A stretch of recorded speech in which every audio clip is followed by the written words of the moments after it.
This program contains graphic material, including offensive language. Viewer discretion is advised.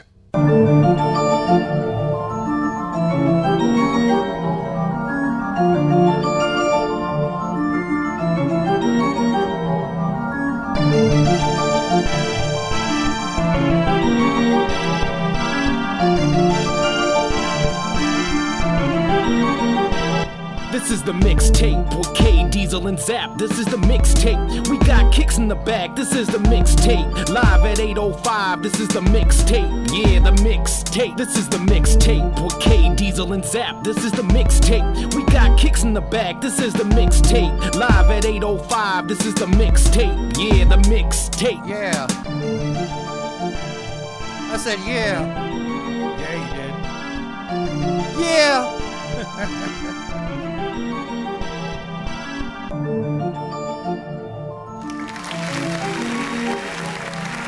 Yeah, super short version. Super short. Yeah, when you said we probably needed to edit, Dang. I went for the full edit. What we need is a whole new intro, but Yeah. I'm tired of asking. We're tired of asking. I will make you an intro. I'll make you an intro. Oh, look, stepping up. I'm already. offering. I'll think of something. Actually, I already have something in mind, but we'll discuss that later. Okay. I mean, we have like a moving GIF on our screen. We're not used to that. It's kind of like, you know. It's kind of cool. I try to get creative with my promotion for this, so excuse me. Yeah. All right. Well, having said that, let's go ahead and give you a proper introduction. Ladies and gentlemen, join us on tonight's show, Jimmy from Jimmy's Bravo's Pizza. If you can't tell so far, we only have the hand clap sound effect, so. That's it for now. Yeah. Is it bumping? Wasn't my ears. But I'm getting old now. You know what I mean? It's like, it's a thing. Sensitive to light. Like I walk out in the sun, like, God, damn, it's bright out here. Cold. I'm always cold now. Same. Getting old, man. What is that? Light? No. Sound? What is this? Sound. What are you, yellow lining? What is this? If you're not yellow lining, you're not headlining. Oh, man. So, welcome, Jimmy, man. I put it up last week. The bet. I saw. The bet. I saw the bet. Let's talk about this. There's a bet. Hey, there's Sophia Laurel. What's up, Sophia Laurel? There was a bet, There was a bet. and I was on the losing end of that. we bet. were talking about going in, and or talking about doing the show, and then that's when he told me about the bet, and I was like, oh, all right. And at first I didn't want to take it because I honestly thought it was going to go to the Cowboys. I really did. I thought that they were going to break their streak of only getting into the first playoff game and not getting into round two. But So first things first, though. So the bet was because Jimmy, you're a Dedicated. Washington Redskin fan. No. No. Oh, okay. Who do you like? That was very disrespectful. And I'm a Dallas Cowboy fan. Right on. And oh, Wow. I found what was another that? What was effect. Wow. So,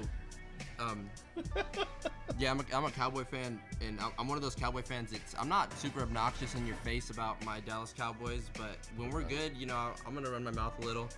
Right. But you know, you reap what you sow, I guess. So the bet, we're going to the bet then. So the bet, it was if the Cowboys win, you have to buy a large pizza from me, and you get, you have to post it on your Instagram and tag us in it. So it was more to try to promote myself and have some fun with the Cowboys playing the Niners. I see everywhere I was going, I was seeing Niner fans. They were coming into the restaurant wearing Niner jerseys, everything. So we did that. So and then if the Niners won, you just got a free pizza. That was it. Right on. So I had a lot of people take the bet, and I don't even want to talk about how many pizzas I've had to give away this week. But I had to give away some pizzas. But loyalty, I see the loyalty. yeah. Forget that. I'd rather give 100 pizzas away. Get the hell out of my. I really thought that my Cowboys were gonna get the win this week. I really thought so. Or last week. I took the bet because I figured either way it was going to be a good plug. Yes. You know what I mean? Like I wouldn't mind paying for the pizza, but I went in the other day. He's like, "Oh, he's here for his free pizza," and I said, "No, I'll save that because I figured as much. I figured it'd probably hit your pocket that week. A lot of people go to collect right away. So Well, yeah, they'll come and collect, and I mean, you know, a deal's a deal. If I lose, I'll cut the cost. It's all good. But you live by the sword, you die by the sword. I died by the sword that day. But people, you know, everyone had fun with it, and at my expense, everyone's laughing at the Cowboys. I look stupid on Instagram. Well, no, it was a good game. It was a good game. It was a good game. I would have to say Dak was did not. good. Are you Dak still? did good, Are you yes. still Dak? I love Dak Prescott. Ride or die. Any Cowboy fan that will tell you that Dak Prescott is trash, or you want to trade him out for someone else, they're not a Cowboy fan. We'll take him. Yeah, I know you guys will. The Niners will take. The Niners will take Dak Prescott. So, Right on. Yeah, he's alright. Too many penalties, all that stuff. It was a good game at the end, but there was no reason we should have even been in there in the fourth quarter. He's okay. He's So- alright. I knew Kiko wanted to start off with the bet discussion, but I Well, want no, to start off. that was a plug Yeah. on how we got to, because we did tease it last week about that, and so Oh, that's right. That's right. The graphic. We had the graphic. yeah. up, But So- no, go ahead. You were gonna say something. But I guess we should start at the beginning, right? Yeah, at the beginning. Okay. The beginning. The beginning is When you ran into Zap at the bar. Dude, so I know. and we check started this out. talking about Check pizza, this out. pizza Not and pizza. podcast. I have a I tendency. was going to talk about the pizza place Oh, beginning, oh, but okay. yeah. Okay, no, let's go back. No. So I have a tendency to do this. So you see Connect the Coast, my homeboy right there, Connect the Coast in the chat. Shout out to Lord Harold. Shout out. So I have a tendency to have instances happen like that. I legit first time I ever went to Slow, when that went out, I saw a homeboy that said crypto trip. And you know I bought the restaurant Right. in Bitcoin, right? So I was like, what is that? He's like, it's my homie's company, I'll shoot you the link. I was like, all right. So I bought a sweater. Literally the first time I ever wore the sweater, I go to Slow, and guess who I meet? He comes up to me, Lord Sank is like, that's my company. I'm like, no way. Like, I'm the dude who bought the restaurant in Bitcoin. And next thing you know, we link up, and the rest is history, I guess. So go figure. I run into you at the bar, we start shooting the shit about football, right? Right. And then go figure, you were like, I already got your pizza, we bought it on the podcast, you should come on the podcast. Yeah, I'm like, I got you on Instagram. Yeah, And, it was like, and we already had. That's funny because I literally told him, I was like, well, follow me on Instagram. 'Cause he didn't know I was Jimmy, I didn't know he was DJ Zap. So we go to my Instagram and he pulls me up and he's already following me. So it was like, go figure, right? And we had your pizza on our show already when we had the Sunday Sessions guys in here. We ordered. Yeah, you would tell me about that. You had like a bunch of DJs on here. You got two of these big ones over here. We had leftover boxes. That's what we had when it was all gone. So yeah, it's funny how that all works out. But yeah, I'm glad to be here. It took a little bit. We met a while ago, but it took a little bit to get on here. But you know, everyone's busy, so we're here though now.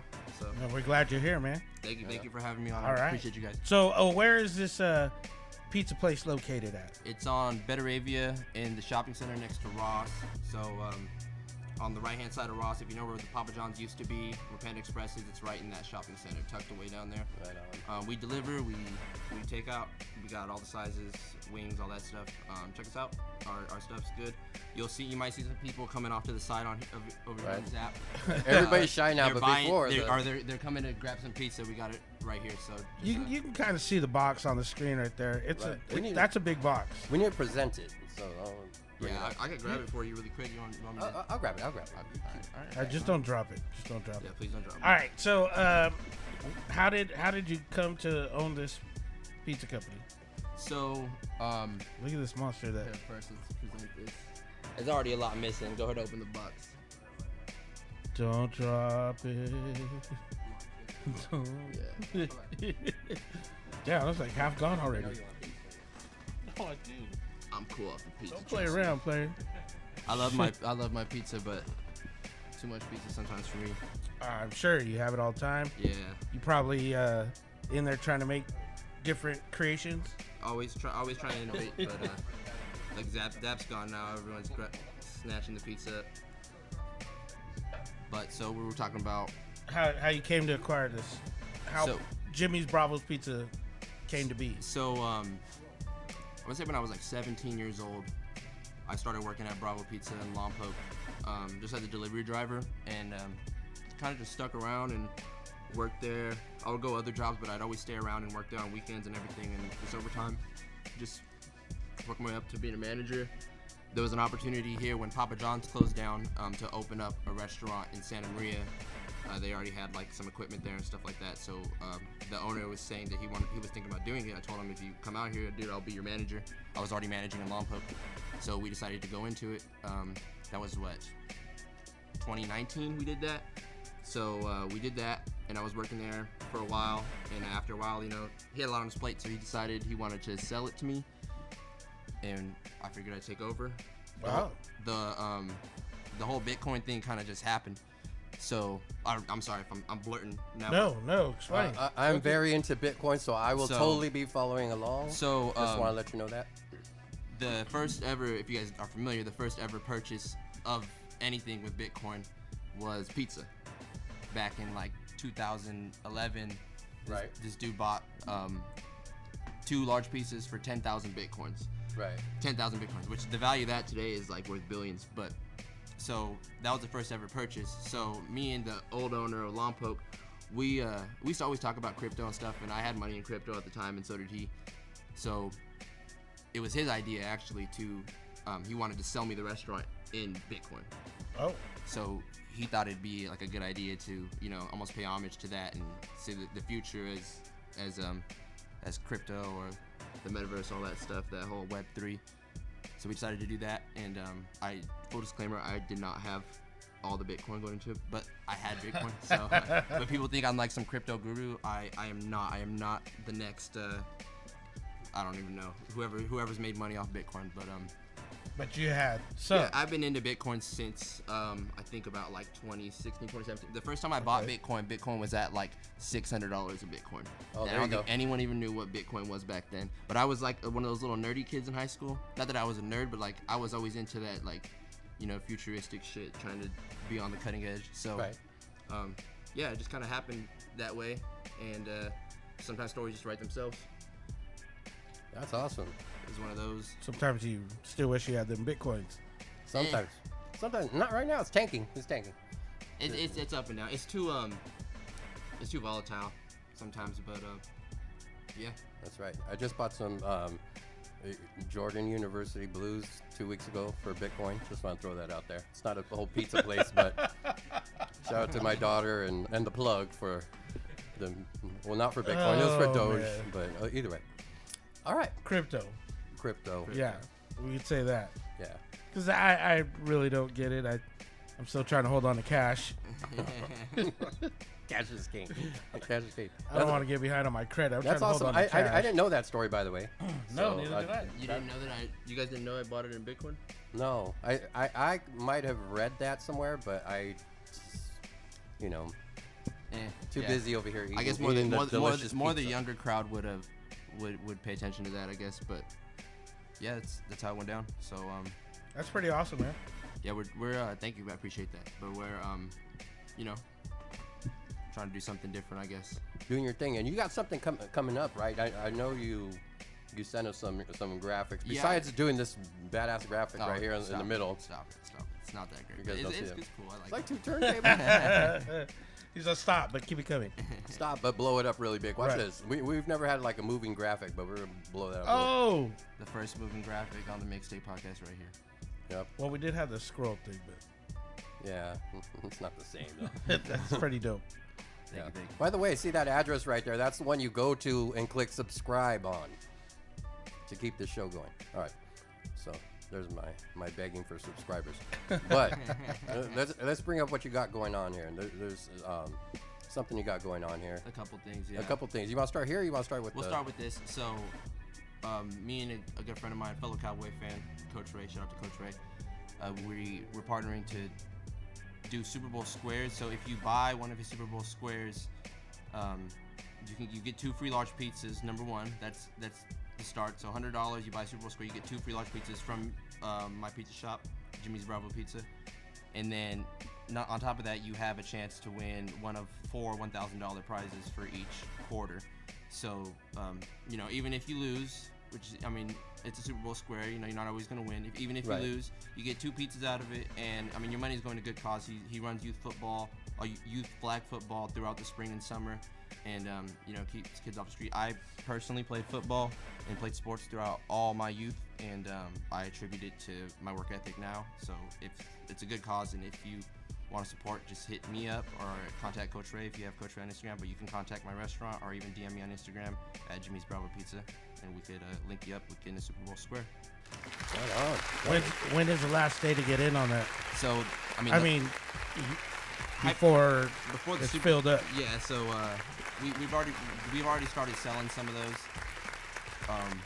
I would say anytime before the Super Bowl, but it would be better to get on earlier now, because the sooner the better. And then square should be gone. We're only doing one square, like one actual 10 by 10. So once that's done, it's done. So get on early before you miss out. It'll be open until we sell them all. So get on in. Who do you think's gonna be end up at Super Bowl? I got the Rams and the Chiefs. I know that's probably the popular pick, right? Because I don't know, Bengals, I wouldn't trust them in the Niners. That is a popular pick. Thank God Mahomes won, because that would have been a, come on. Well, I'll speak for the people. You don't like the Bills? Shout out to Angelo, first off. I love you, my brother. I love Josh Allen Bills fan. and all that. But you know why Mahomes is a Super Bowl? Because what he did at those last 13 seconds. That's why he's there. No one wants to face that guy on Super Bowl Sunday. You know what's funny is, and not to talk shit about my own Cowboys, but the Chiefs had 13 seconds and they got a field goal. We had 14 seconds and we couldn't even spike the ball. I saw. I think Stephen A. said that, so I saw that and I got a little kick out of it. It's good. But yeah, it's tough. I'll say something different when Brand New comes up. I'll be like, oh, I love Matthew Stafford. He's so good. After watching number one, He's in the other room. He won't hear us. You won't know what it is. So you guys saw yesterday's game, right? The Chiefs-Bills game. Yes. That was a wild game. So after watching that, you almost are thinking like, wow, this is Mahomes' year. Am I the only one thinking that? I think there's Ram fans at home saying this is the Rams' year. I know the 49er fans, honestly, they played better as it got colder, which was like, what the hell is up with that? You're from Green Bay. You should not. Come on. They were favored. Tom Brady did his thing. I ain't going to lie. I know people hate on Tom Brady, blah, blah, blah, but, bro, he goated at the end of the game. Even if they lost, he did. He did. You can't deny that. That guy, he's over 40. That even gives me more on that. He's 45, huh? He's like a 45 record. He's old school. Jaime's in the chat, so I expect at least one Raiders and a boo Brady. Boo Brady. Boo Brady. Yeah. Boo this man. Yeah. Even though he's probably the greatest of our time. Yeah, he's up there. Yeah. For sure. He's all like rings. Fucking hate him. Yeah, everybody hates him. Except Zap. Hey, I like him. I used to hate Brady, but after a while, you just gotta respect the man. You can't even hate on him anymore. So, Tom Brady's shout out to Tom Brady, right? Right on. But who you guys got? Who do you think's gonna win it all this year? We're down to the final four, so. I'm just going for my squares, man. I'm going to go buy some of your squares. I'm going for the squares. Honestly, that's the realest talk right there. Let me break it down for Go you. ahead. 49er fans aren't like super arrogant, but I do see them be arrogant sometimes on chat. I Don't have lie. never seen so many 49er fans. That's what I was saying. Okay, so That's what I one. was This saying. That's weekend. one. Now let me break it down. I mean, Ram fans, you they find came a Ram, from out of town. bro. You find a Ram fan around here. Those are usually old school Yeah, Ram they're old fans. heads, So yeah. that goes back, like, that's historical. That's LA Rams, from Eric Dickerson Rams, Vince Ferragamo Rams. I'm dating By the way, myself. I saw Eric Dickerson, one of those porcelain dolls Yeah. at Smart and Final, Uh-huh. up on top, like on top of the. I was like, oh, Yeah. I'm surprised the Ram fan hasn't picked that up. Yeah, pick up those goggles, man. Put on some Eric Dickerson goggles. So Little Jerry Curl juice. I got love for that. Shout to Richard on that. And then, man, you know what'd be crazy if what's his name? What's the guy from LSU? The guy Joe on the bagel. Joe Burrow. Oh yeah, Joe Burrow, bro. If he goes all the way to the Super Bowl wins, I don't know, man. Who knows? They ain't been to the Super Bowl since Ken Anderson and Chris Collinsworth. He calls the games now, so that's and I think they play the 49ers. So I mean, all we can say is that this weekend's going to be pretty exciting. Yeah. It's going to be pretty exciting. Make Pretty sure. exciting. Both games are on Sunday too, right? Yeah, it's Yeah. Sunday. It's Championship Sunday. They do that. Championship Sunday. So. I wouldn't know. We're sitting home watching. We're waiting for 2-2-22 for the new Redskin You know what's logo. funny is me and you. Ain't nobody waiting for that. Out of all the four NFC East teams, me and you are the only ones. I've never even seen the Cowboys win a Super Bowl in my lifetime. Isn't that sad? Oh wow. Have you seen your team win a Super Bowl? I'm super old. I saw we beat the Dolphins, and then I watched our kicker won the MVP. Oh, I remember. when we were during the strike. I don't remember that, but I heard. we're old. Yeah. Oh, and we lost to the LA Raiders. Although Raider fans claim it. I mean, if a team moves to a different city. Wow, is it even a Super Is Bowl? it even? I mean, just Jeez. Baltimore and Indianapolis. Which one's the Colts and which one's the the Steagles? No, but That's when I became a Raider fan. oh, when you're LA Raiders, Yeah. NWA. NWA, all of it. Only when NWA was out, I would not I'd wear LA Kings before I wear LA Raiders.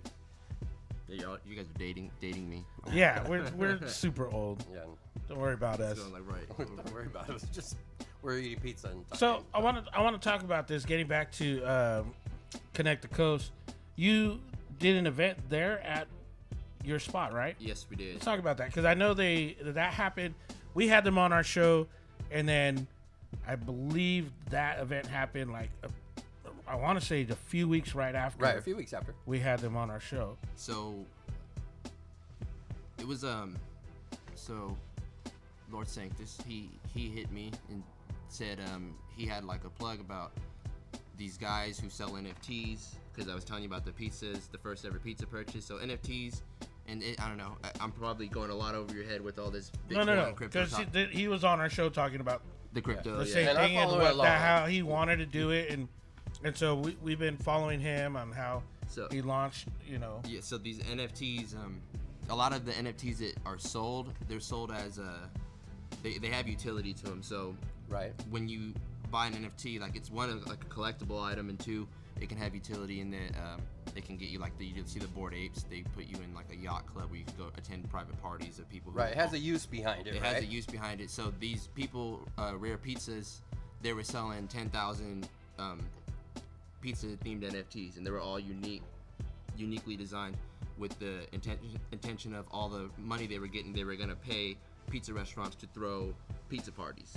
So that what they were doing with that was Lord Sanctus actually connected me with them, and we were gonna make it a music festival, and they basically paid for the pizza, sponsored everything.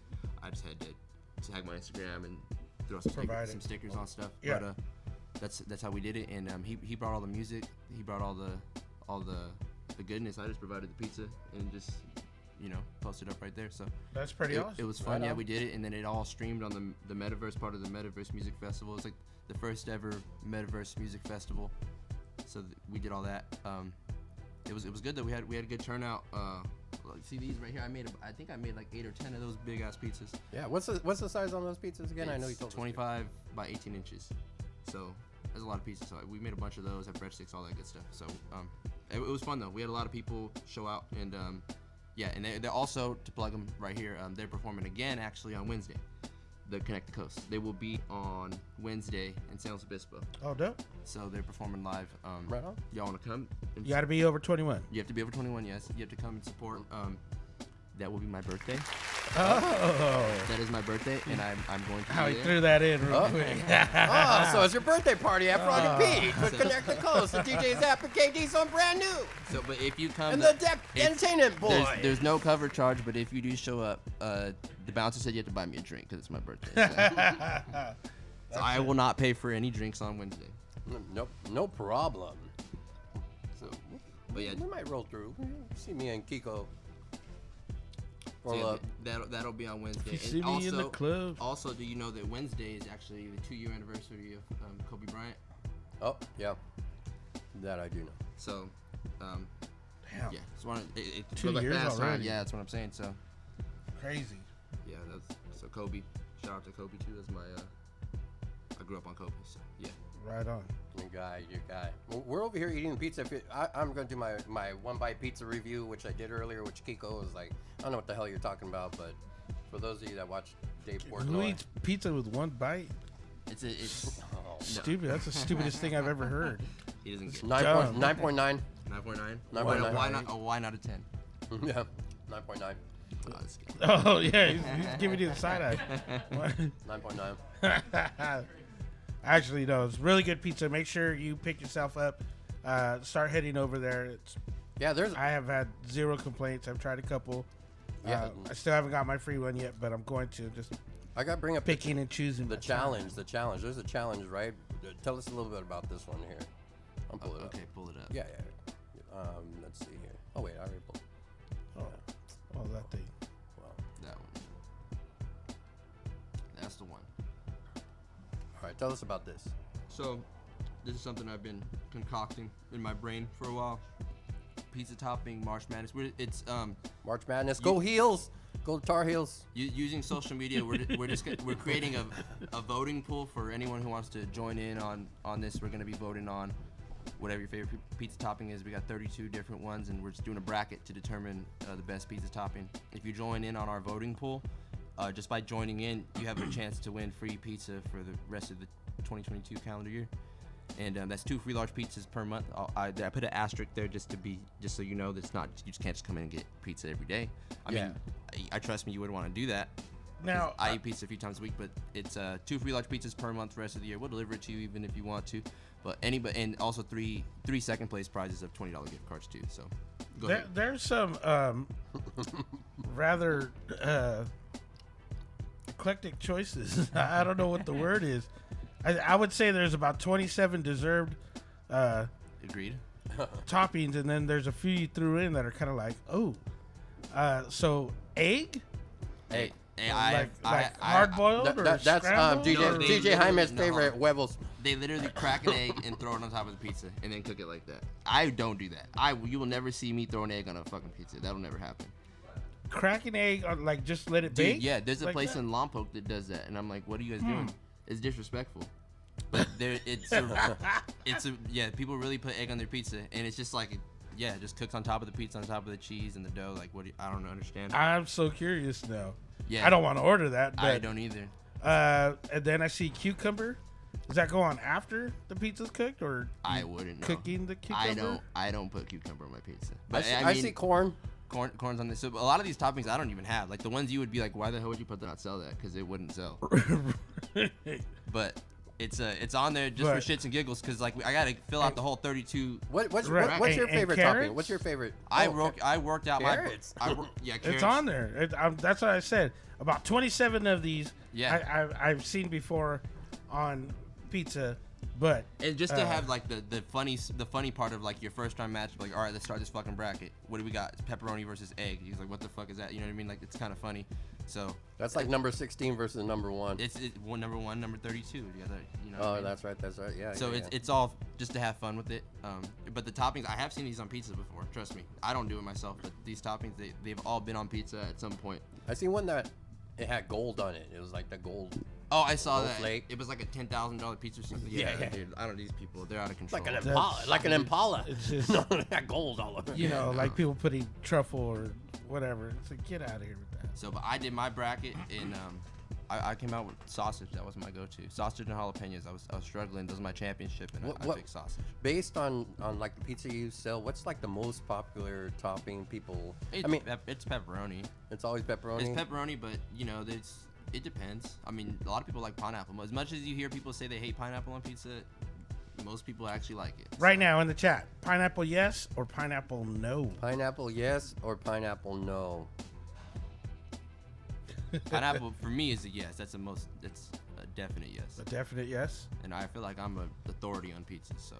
Take it or leave it. It depends on what it is, but I like their what's it called? The Jimmy Special. Yeah, that's Yeah. the one we got.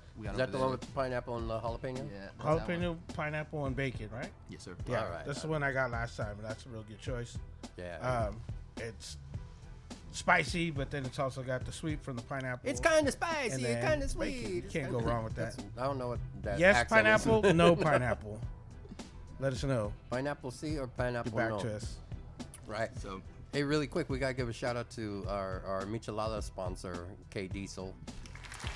Big shout out to Michelada Mata Cruda. Cruda. 805. You need a hangover killed? That's the one. They be killing hangovers. Right here, Michelada Mata Cruda is Get the double 805 cup. from Share Pyru. between us. Can't go wrong with that. Yeah, if you haven't tried these, you gotta try these. These are the The gummies. The gummies. The Don't gummies. fake the fun. Yeah, you open that up and you try that when you're ready. Yeah. I would suggest a wet nap with you. That just Yeah, they got gets the, a little sticky. You it's know kind what of I like mean? that. It's like the You rim need to have face like a fork, with the but then it's gummies. kind of too addicting. You just kind of start. Yeah. I could eat Next these? thing you know, you're like, Yeah. yeah. He does. I'll give him a shot. Shout out to Adept. Shout out to Adept Adept. events. Adept. They just did. Man, if you missed Jack Harlow, you should have seen their pictures. They're like right next to Jack Harlow. Adept Entertainment, Adept Shelter in Space. They were doing the sound there and everything in between too. Yeah, Yeah, they make us sound and look good. they do that. Shout out to Zach in the back. Zach in Juan the back. Travolta. Thank you for always hooking it up. Alex for opening the gate for me today because it was cold. All right, let's bring up our next guest. No, he brought some records. Oh. I told Jimmy. Oh, that's right. Oh. See, I was already closing out. Let's I- see. Let's talk about it. I forgot. All right, like we could talk about this real quick. Talk So- about it. No, we're No, talking take your time. All right, so This is a music show without music. This is the mixtape Oh, well, podcast. I got caught up in the pizza. So I myself am a vinyl collector. I'm a big, I listen to a lot of music. Vinylero. I listen to a lot of music, so. Right on. But mixtape podcast 805. I'd be remiss if I didn't. This is my only Anderson .Paak record right here. But I'd be Ooh. remiss if I didn't shout out to the biggest artist the 805. You That's say right. the biggest artist 805's ever had at this point now. Previously, I Anderson .Paak. think it was Boy West Coast, but I would say now. No, that's true. That's true. Numbers don't lie. Numbers don't lie. And if But- you're going off YouTube numbers, they definitely Don't lie. My daughter's like, she was. Hey, Yeah, Anderson .Paak. Yeah. Anderson this .Paak. right in this record right here. This is the only one I have.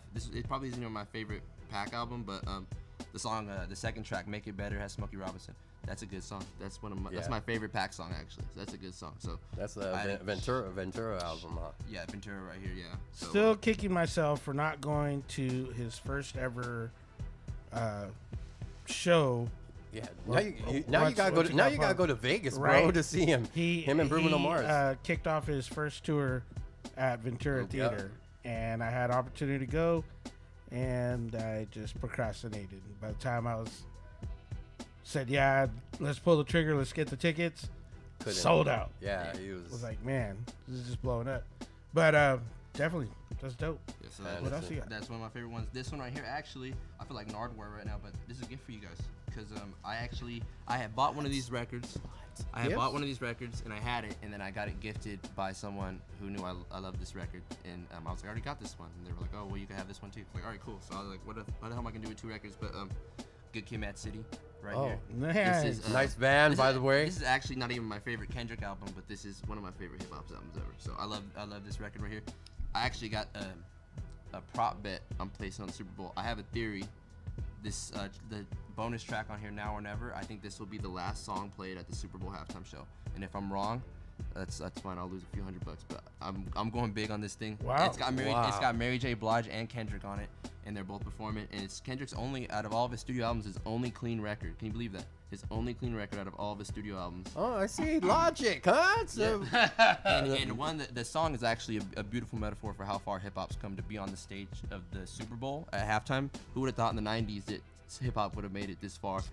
You know what I mean? You know, there is big time backlash coming Good. from that. People are really Good. upset. I'm glad they're upset. And it's sad. It's like, come on, man. Like, really? But If you get mad at that, that's you can't have country music every.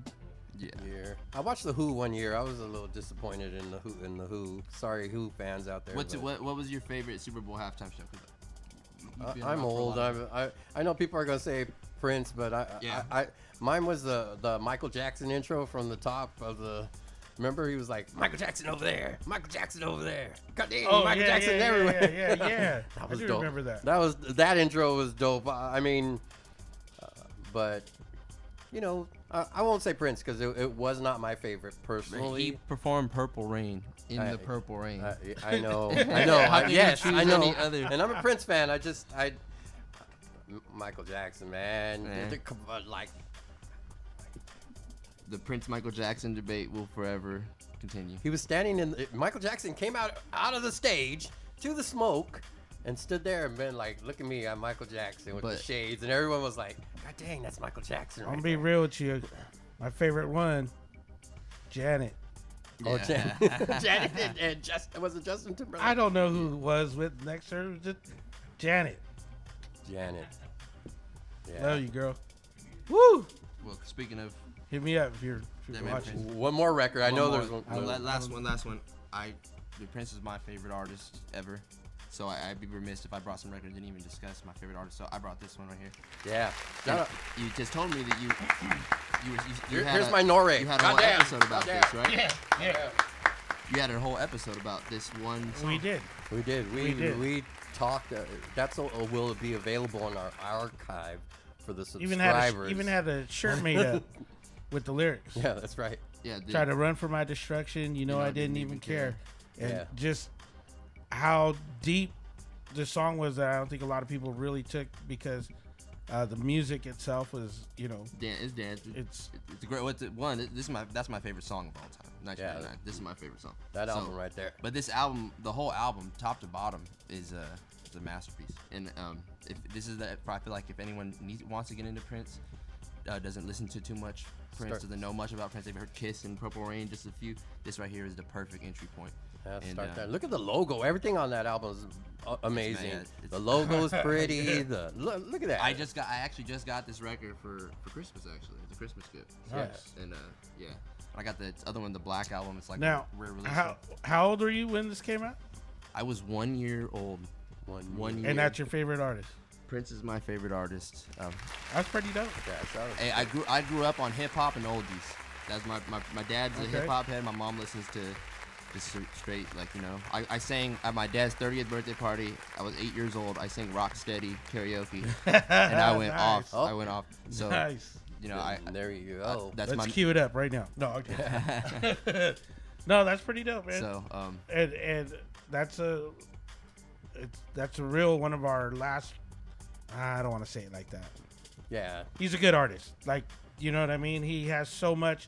There's so much behind the music that's been explored, and I bet there's still a lot that's not even told. But I remember I went to see him in concert, and that was probably like in 2004, 2003, 2004, somewhere around there.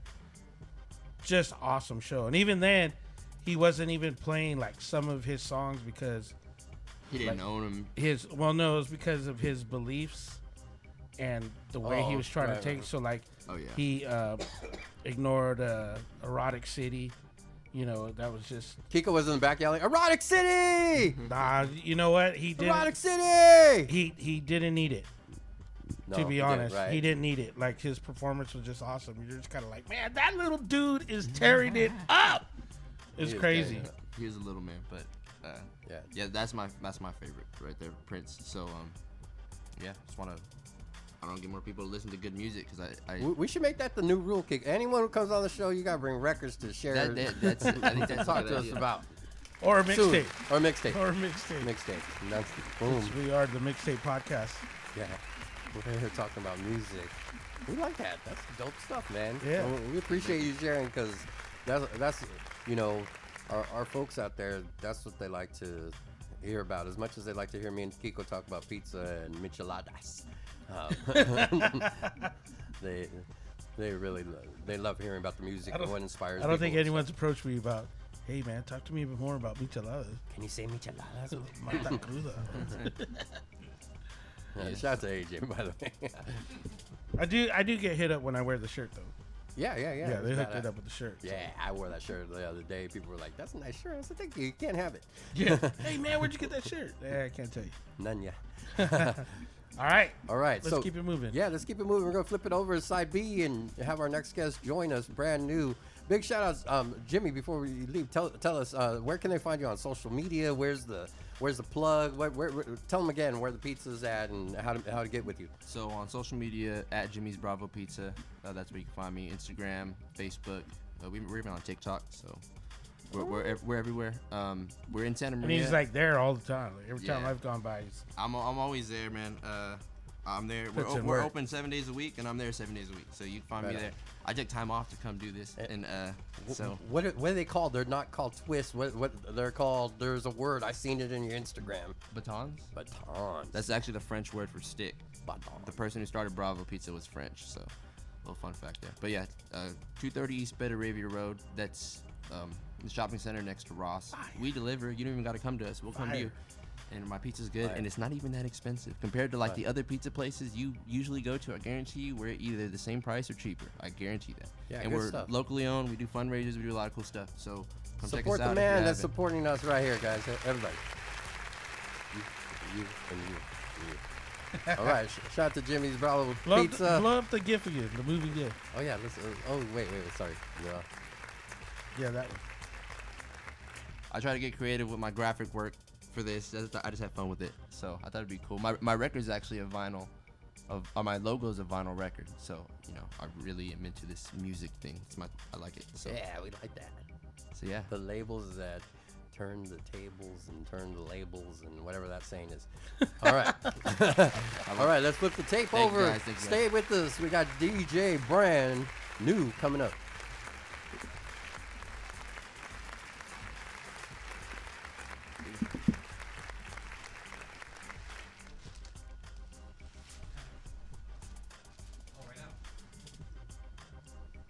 Most people take a shot before they come. Most people take a shot before they come on. Oh yeah, wait, hold on. Don't hit that graphic yet. They can't tell. It just says mixtape side B.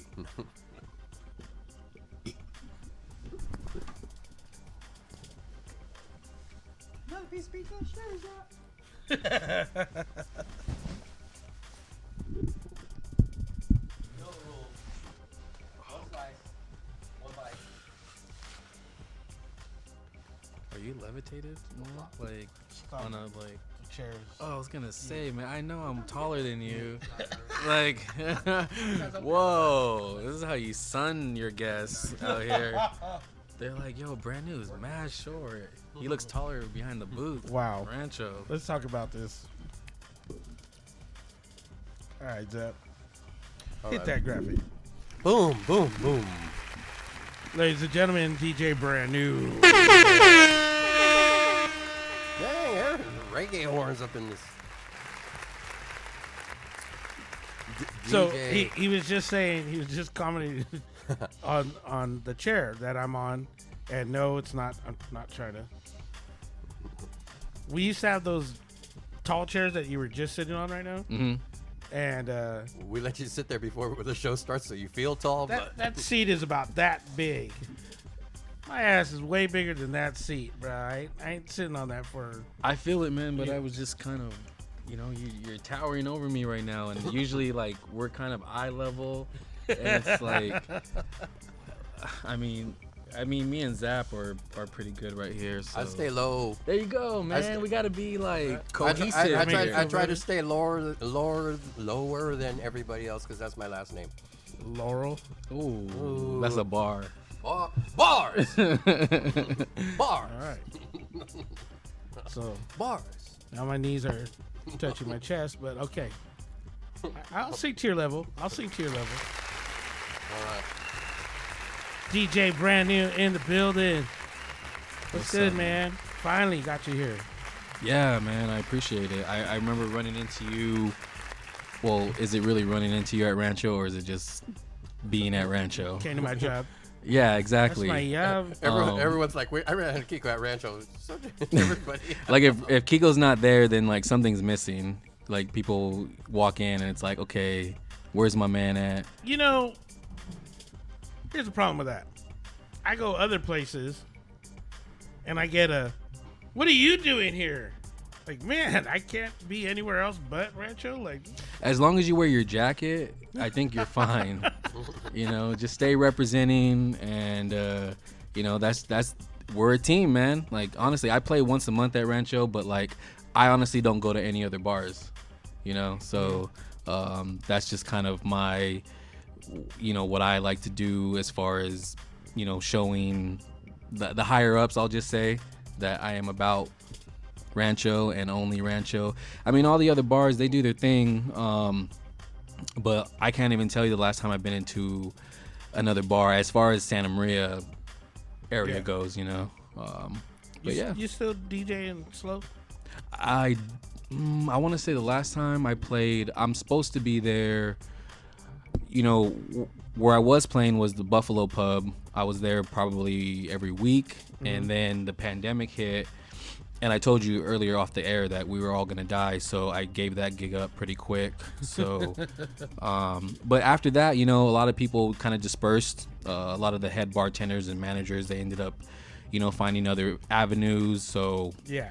it just wasn't the same crew, and so I picked up more gigs over next door at the library. Shout out to my man Rick and the whole crew over there. But honestly, you know, it's just one of those things where it's kind of a commute. And you know, not to knock anyone, but you don't really get paid that.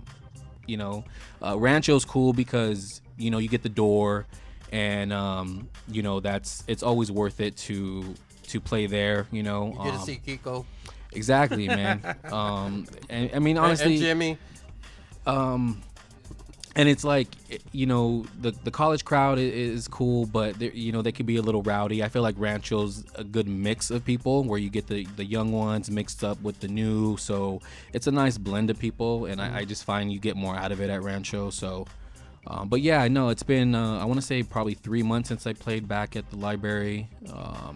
You know, I'm kind of like on call there where, you know, if Rick needs me, I'll do a fill-in or something like that. But honestly, like, you know, they're cool. You know, it's not super hard to play there. You just got to kind of keep up with the kids, and it's always interchangeable there. So it's fun, though, you know? Yeah. Right on. And we're talking about San Luis Obispo, California for our one watcher over in England. I see you. He's going to the California. library. How do you What the how do you hell? know he's from? How do you party at the library? How do you know he's from there? Analytics. Okay.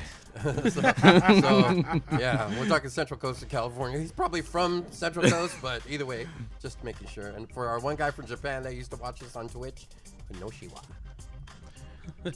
Now, we got to say this. PD asked me earlier how come we're not on Twitch. We're giving this a shot to try to get more viewership. So we want to get out to putting ourselves out on a platform that's a little more user-friendly. You don't necessarily have to have a YouTube account to be on YouTube. You could just tune in and watch. Just hit the link. Or you can create an account and then hit subscribe. It's not going to cost you nothing. Plus, the show lives forever. That's one thing. I mean, another thing is we have historical records of a whole bunch of shows that we did, and they're not living on Twitch right now because that's not a function of how Twitch works. Right. Twitch is more on the live side of things, and it's better in ways, and it has its ups and downs. Yeah, but we're giving this a try, and so we want to thank you if you tuned in tonight. We want to thank you first for tuning in, and you know, we're trying. We're trying. So thank you for that. And for those that are watching on the replay, because we do see when we left last week, I think it was like 30 views or something, 27 views. Yeah. And you said it was like, it moved up to like 100. Yeah. So, you know, that's pretty awesome. That makes us feel good that even if you can't watch us live, you are tuning in and watching. And that's a lot of views when you kind of consider YouTube and how if you've ever posted anything on YouTube and you don't have a big YouTube following, we've actually gained like 8 subscribers this week. But, you know, 5 views, 7 views, 13 views is not bad at the very beginning, and we're 100 plus. So, yeah, shout out to Brand New. When you said you mentioned that we were all gonna die, and you were talking to Johnny off camera before we went live. But let's talk about that. He asked you, what did you do during the pandemic? As far as self-reflecting goes, I was kind of like, wow, like all I do is DJ, and nobody needs DJs. So I'm just kind of like, I wish I would have done more. Like, I wish I would have learned how to like work on cars or fix anything in the house. And so I thought, well, maybe I could try my hand at planting you know, because I wanted to be self-sustained, just in case, you know, these Weed planting? No. I don't know how that's gonna help, but I'm talking about like vegetables and potatoes and things like that. So I had told my girl at the time, I'm like, yo, like we can't count on, because you go to the grocery store and you couldn't find like a can of beans, something so simple that you would walk by every day. Yeah. And you know, it's great that we live here on the Central Coast, because you know you can just pull over and grab a, you know, Free broccoli. on the broccoli. side. Hey man, I'm, you know, That's right. Yeah. yo, Don't honestly, get caught up like the dude that was stealing avocados. Oh yeah. That ain't nothing free in this world. Shout out to my cousin Julio. Stay up. No, so I guess you were saying that you felt like this is the end, right? very much. And I think I'm a not lot gonna- of no people shame. did. A lot of people did. And I remember Right. as we got closer to closing down, going out and finding products was becoming harder and harder, especially cleaning and all that stuff, because a huge panic started happening. And I remember looking at this guy in front of me and thinking, what an idiot. This guy's got like 40-some Clorox wipies. Like, dude, this guy, what's he doing? Right? Little did I know that he was stockpiling or hoarding or planning on selling them. I don't know. But really, it's like the whole bottom of the shopping cart was just all Clorox wipies. And they didn't put limits on anything. They just let it run, and how quickly we ran out of. Yeah, some people you know, kind of seen it coming from afar, as far as like they knew what we, you know, as far as like society goes, we didn't know how to defeat it. We just saw like Lysol, and it's like, okay, well, we got to buy Lysol now. Like, you know, like some people I talked to before never really even like thought about Lysol until until all this crazy stuff happened. And I'll say that I actually spent like, I want to say $80 on 2 bottles of Lysol. Well, Got him. people were Got him. people were making their own. Oh yeah, hand I don't even. sanitizer. People were buying up alcohol, and I don't know how that was gonna help, but I don't know. I would just know people were handing me little bottles, and they had their own label, and it's like yeah. There was a lot of craziness in the beginning, and jams, rosemary. You know, yeah, no. hand Some of my sanitizer. friends, I'm like, what? some of my friends were like trying to sew masks before like it was like a mandate. I kind of miss those early mass days. You know, when everyone was like bandana down. you Is this gonna work? Those were pretty cool. Is this enough? Yeah, man. That was crazy. Yeah, so like I said, I kind of self-reflected and thought like, whoa, I mean, a lot of us are kind of, you know, what's that word I'm looking for? Just, you know, like there's no use for us. You know, if you don't know how to do something, you're just easily, what's that word? Like like where you throw it away. Yes, exactly. And so Say that again. Say that louder, Jimmy, in the back. What do you say? I got the head. expendable. Right. Expendable. Right. Okay. You I had know, the headphones on. I couldn't hear. so I didn't think DJing was really important at the time, and honestly, it's kind of affected the way I think now. Whereas, you know, I love DJing; it is a part of me, and it'll always be a part of me. But you know, it made you kind of think about like what your trajectory was going to be as far as like what you do right now, and sort of like how you can help this cause or just sort of help your family in the beginning. And like I said, I was just like, yo, I'm just a DJ. Like, yeah, I get the party going, but what does that really do for the world, you know? But yeah, you know. So you had time to reflect, deep thoughts on that, right? I mean, for sure, you know. I mean, you know, music is really life, you know. It's always there for you, and you know, but at the time I was just kind of like, yo, like I wish I could have been, you know, focusing on anything else. Like really, I thought this thing was gonna really carry me into, you know, retirement, and it still can, but I just think that, you know, there's so much still uncertainty that you know, you want to make sure that you learn a trade. you know, that will help you in you know, crises like this. So I don't know if I said that right, crises or crisis. And that's an awesome perspective. We need the hand clap, Kiko, the applause for that one. That's a good perspective, especially now. Health is wealth, right? Yeah, for sure, man. There's power in food. You know, I'm not like a super political person, and I don't really tell people how to kind of go about their lives, but you know, if you eat good, you feel good. And I know it's a tough thing, but you know, I know a lot of people, especially like a lot of gym rats and health freaks, they wish that was being more promoted in the you know, in broad media. But I don't think it gets promoted as much, just because it is such a hard thing to do, and you kind of sound like a nanny when you say it on TV. You know, I mean, it's just like everybody knows okay, if I eat like shit, I'm gonna feel like shit. Right. But it is really tough. So like, I don't like when people knock folks that like can't really break that habit or whatever, because it is, I believe, one of the hardest things you could ever possibly do in your life. It's just, you know, it is what it is, man. So so at any point did you consider going live?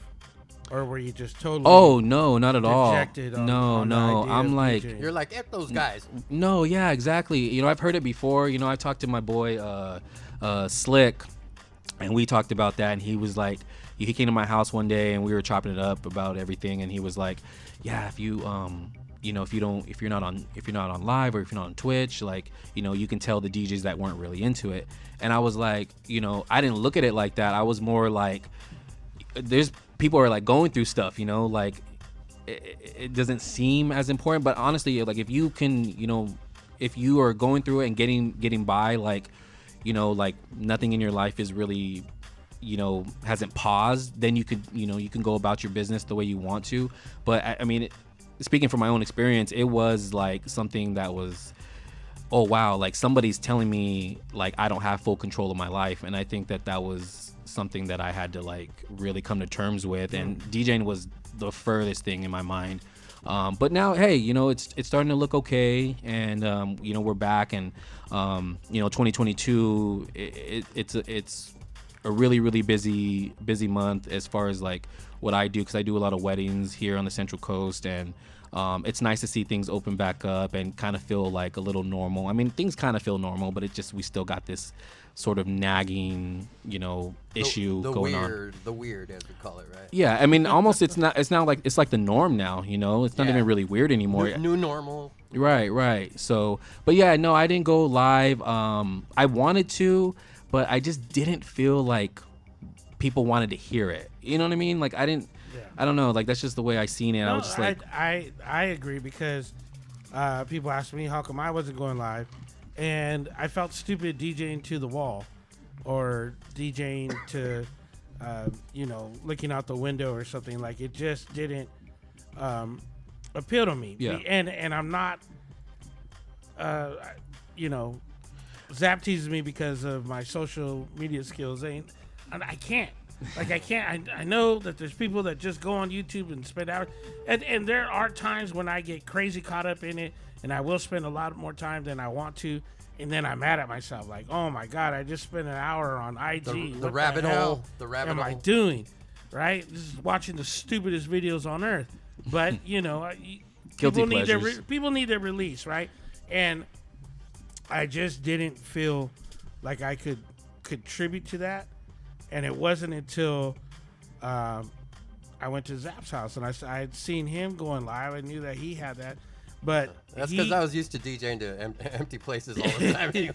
So DJing in my garage to myself was pretty much like being at the club when I DJ. But yo, man, I love how self-aware Zap is. He's like one of the funniest people I've ever met, dude. Like, he just has those little zingers, you know, that you got to catch. I love this dude. He was DJing for about 10, 12 people, but they tuned in. They listened. They wanted him to keep coming in. So it was something pretty incredible. Like, that was pretty dope to see that. And then he invited me to come through and jump on, and I did. And I think we got more response just me being kind of a drunk ass in the background That's how you have to do it, man. doing little dances or whatever. And, you know, I can't really say anything now about TikTok dancers because that's what I was doing. I was just coming in and out of the camera. And, Just entertaining. you know, and people were like, "What are you doing, you stupid ass?" And I could, Yeah, man. I mean, I honestly, like, I don't have anything against people who went live. I think it's great. I tuned in. You know, I had never downloaded Twitch up until the pandemic, True. so I was very, moved by what people were doing, and like I said, that was my own experience as far as like why I didn't go live. But I mean, I very much appreciated all the DJs and everybody who got creative with it. Like another thing with Slick, I loved when Slick would do. He would have people like buy him a shot, donate, and then he would be. right. And I never asked him, but I'm like, dude, are you actually really drinking, or is that like water? Like, is this for show, or because you're drinking a lot, bro? Like, what is going on here? I'm gonna say half of that had to be at least half. Yeah, and I think actually your sponsor right here, I think they they were sponsored him doing too. So Yeah, shout out to them, man. They're everywhere. Everywhere I look, man. They literally. so. Yeah, they were doing their thing, and so was Slick, and he was getting that, and it was cool. You know, I tuned in multiple times, and he'd give me shout outs, and I guess that felt good. But You just had to drop that in there. That whole Yeah, on Twitch, I just watched the Beat Junkie graduation, and then I saw Kiko commented. I was like, KD, but it was the next day I was watching it, so I was like, he must have been live. But shout out to our boy Ilflo, who just graduated from the Beat Junkies Institute of Sound. Oh yeah, shout he out. did the Ilflo. class, and Ilflo. they had a showcase with all the graduates, that class, and man, they did an awesome job. It was pretty cool. I just want to say that we've been wanting to have you on the show because your music background, your knowledge is just Amazing, awesome. Oh, thank you. Yeah. Thank you, Très bro. magnifique. pretty intense. Yeah. For but if you don't mind me asking, how young are you? I'm 32 years old. 32 years old. So I'm 47. Zap is 51. 48. And we got a little bit of years on you, but you wouldn't be able to tell with the knowledge and the gems that you drop. Thank you, And bro. you really have a deep understanding for the music. You know what I mean? So I'm happy every time we get together and start talking about stuff. Like when you showed up to our R&B night and you were just dropping all this Raphael Sadiq knowledge that I had no idea about. And it was just kind of like, wow, man, every time this guy never ceases to amaze. Yeah, I gotta yeah, give you man. props on that. It's really an obsession, like where I wish, I go about my daily life and I'm kind of just like hearing music even when I'm not listening to it, or I'm just thinking about like, why that song was created, or how different this catalog is from like their early catalog, or who's biting whose style, or what, you know what I mean? It's just it just always goes through my mind.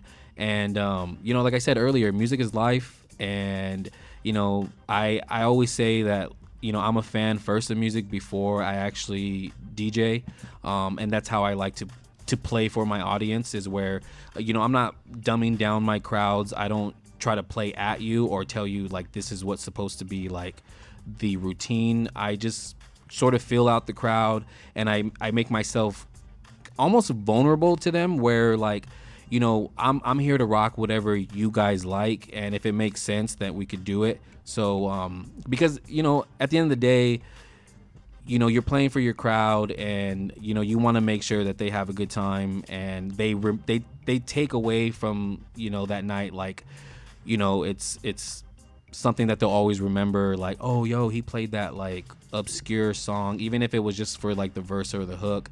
You make a lot of people happy that way, even if it's just they'll probably never hear it again, honestly, but it's just you want to be connected to your crowd like that. So I try to make myself available, as far like I always have such a thing when I walk into clubs or I see a thing that says no requests. I think that's so like it just turns you off. I'm very, very open to request because honestly, that was gonna be my next question. Requests, some requests, or no requests?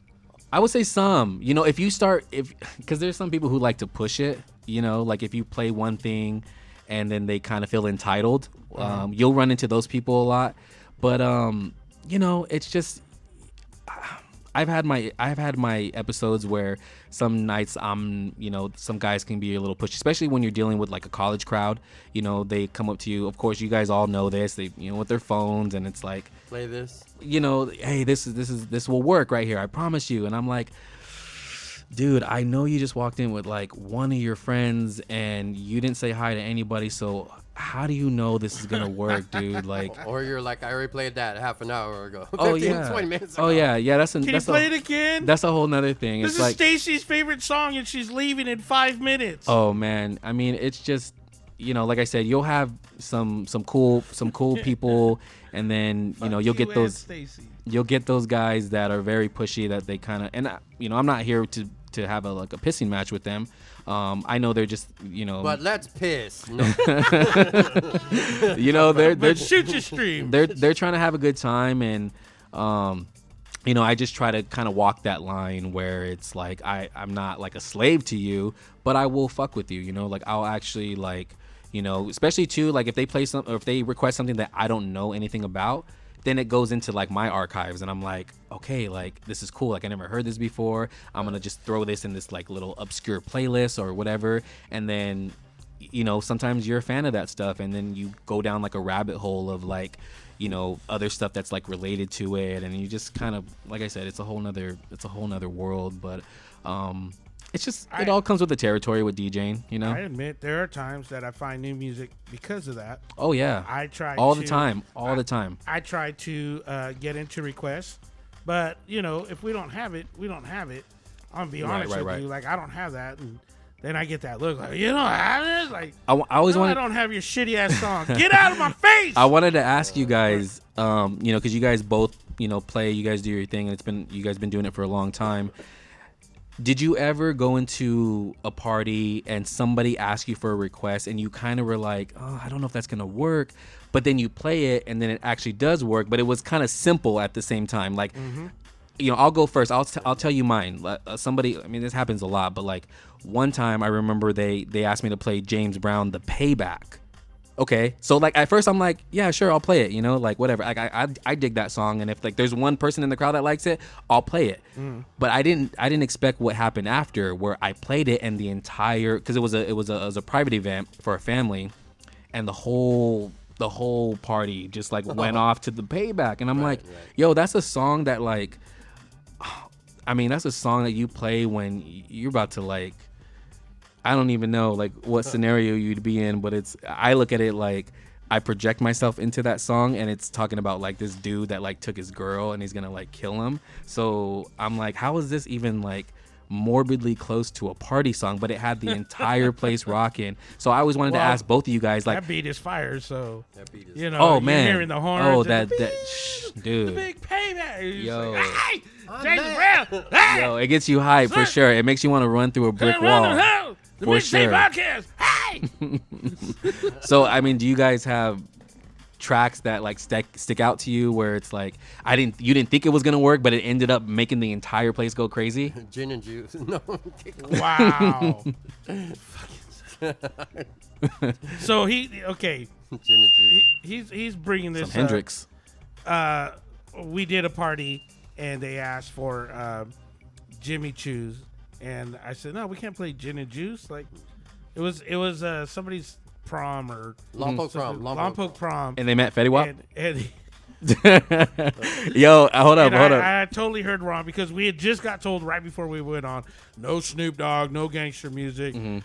Try to keep it, you know, clean PG. lyrics and stuff like that. And we were just like, oh man, I can't play Gin and Juice. Like, are you kidding me? The principal's gonna shoot us if you can't play Jimmy Choo's. And I was like, wait, what? What? I mean, you know. Yeah, no, same thing. I have a story with that, with the same thing with Fetty Wap. I had a buddy of mine that was helping me. He was kind of like my roadie at the time. I was doing a school dance, and he was handling like the request for me, you know. So some girl went up to him and asked him to play My Way, and he's like, by Usher? I'm like, dude, you're showing your age. Like, that's a big Fetty Wap song right now. Right. So Right. Shout No, out it is crazy because those songs do happen a lot. I've had those times experiences, and I think when you do those private events, like you really get those songs that mean something to that Right, that for group sure. of people. Right. And then you kind of wish that you had that response everywhere. You know what I mean? Like Yeah. Sure, it makes try it again the makes you next want to time. play the Big Payback like at a Everywhere, bar or club everywhere. and Right, see right. if Like people it- react the same way. Like in Animal House, what's he say? Hey, it's us. Right. So, Otis, Otis. happen. And you get these songs that become your gems. You know Yeah. what I mean? Like you go through it, especially if you never heard of that person, and then you get to hear it. Maybe you didn't play it that night, but Right. I'll save it and be like, this song, yeah, okay, no, I don't have it, but next time I'll probably have it.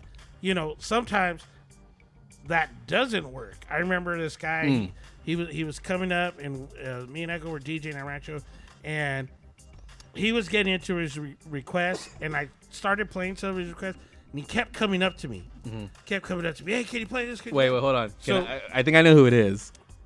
I think I know who it is. I don't know who it is. No. I don't know the name of the dude, but can I tell you the song?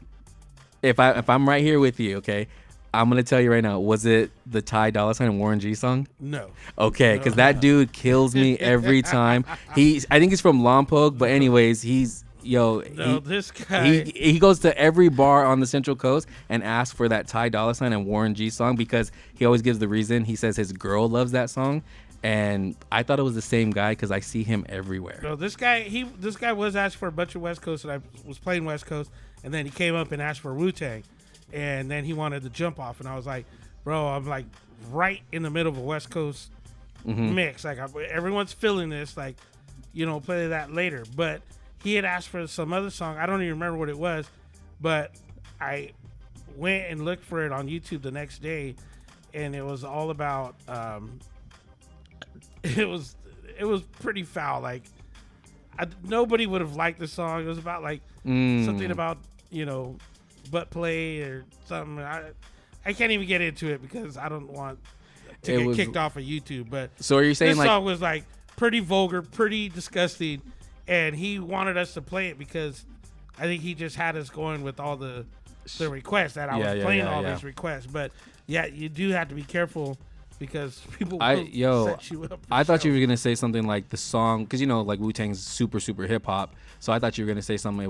It was like a Immortal Technique vibe, and it's like, like that stuff really doesn't work these days. Yeah, or well, like, you have to. I think you have to have knowledge of what you're gonna play as a request, and then you have to be like, is this gonna work or is it not gonna work? right, You yeah. know, because if it doesn't fit into what you're playing, if you're doing a whole modern vibe, or you're doing you're doing an 80s party, and then someone wants, Eminem or something, you're like, no, Right, yeah, that no. doesn't work at all. That's Like, it that's the doesn't cool fit in. thing. That's the cool thing about being at the bar. It'll keep you young, It'll honestly like help you with your wedding. If you're into weddings, if you do that, it's a nice way of sort of having fun with the DJing, because you go into weddings and it's like it's easy, but it still feels like you're working for somebody. When you're DJing at a bar, you're telling a story when you DJ, and you still get those little like sprinkled in girls that come up to you and say, hey, can you play this? And it's like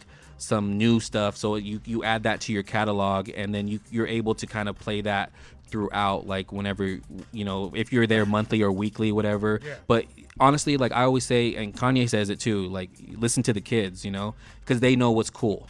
Like I'm 32 years old, you guys said your age, so it's like I'm 32. I grew up on like DJ Quick and West Coast stuff and all of that. So like you will hardly ever see me play that at the bar. Even at Rancho, like I don't really play too much unless it's like classic stuff like the Gin and Juices and like Next Episode and stuff like that. But like I try to refrain from doing anything too. It's not even like it's too gangster, honestly, because I'll throw in Eazy-E, Boys in the Hood. Like that's something that's a generational song that everybody knows. But I won't go like West Side Connection. That's something that like I notice, some folks that are kind of hanging around the bar a little bit, that they'll kind of know. But honestly, you got to go with the majority, and it moves, man. Like it's a generational thing, and I think some DJs get stuck in like that late 80s, early 90s sort of bubble, and it's like, yo man, we got to start playing stuff from like 2012, 2010, you know, like these are these kids that are turning 21, 22, these are their throwbacks, you know, like you got to remember how you were when you grew up and how like you got into the bar, you were 21, what did you want to hear? You wanted to hear late 90s, early 2000s, and you just have to put your crowd first and know, like, you know what I mean, just kind of put yourself in their shoes and like what they would like. Right on. I think the other night, Kiko was telling me when they were DJing at Rancho or something, and he's like, we're going to play this one song, but it came out in, what was it, 99 or whatever, and Kiko's like, everyone here's 21. They weren't even born when this Do you remember the song? I don't know what song it was, Kiko. What song was it? Was it when we did our R&B night? No. Because we did our No, it was on R&B a night. hip-hop night. It was on a and hip-hop night. we played some old stuff, and people were just, young people were gigging to it, and it was, that was cool to see them dance and be like, oh, I know this song, you know. I feel like the R&B gets like more of a pass because I'm it's more, a loving little more timeless. You know, there's more of a vibe to it, even if it's newer R&B and stuff. Where I think with hip hop, there is lines. There's lines years wise, and then you know, one thing I always suffer from is let's say we do an '80s night, which we did an '80s night the other time, and someone goes, "Feel My Love, isn't that '80s?"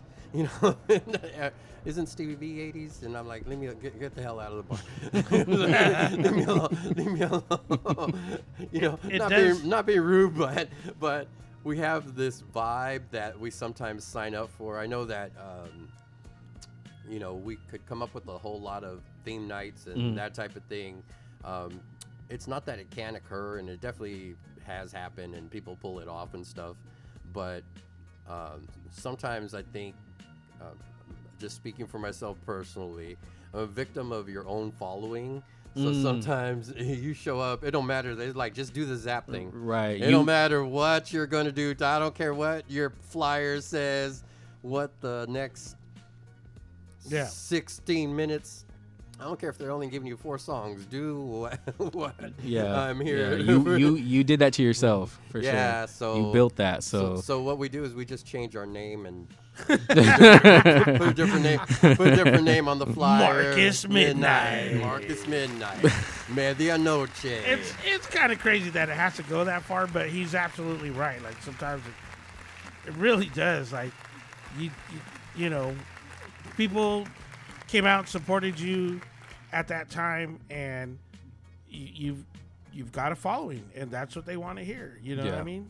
Yeah. They don't want the new DJs app. Right. They want the old DJs Which is surprising because when I was doing Wednesday nights at Cheeto, shout out to Danny, we were building, and it was getting busy, and what we were getting busy doing was R&B.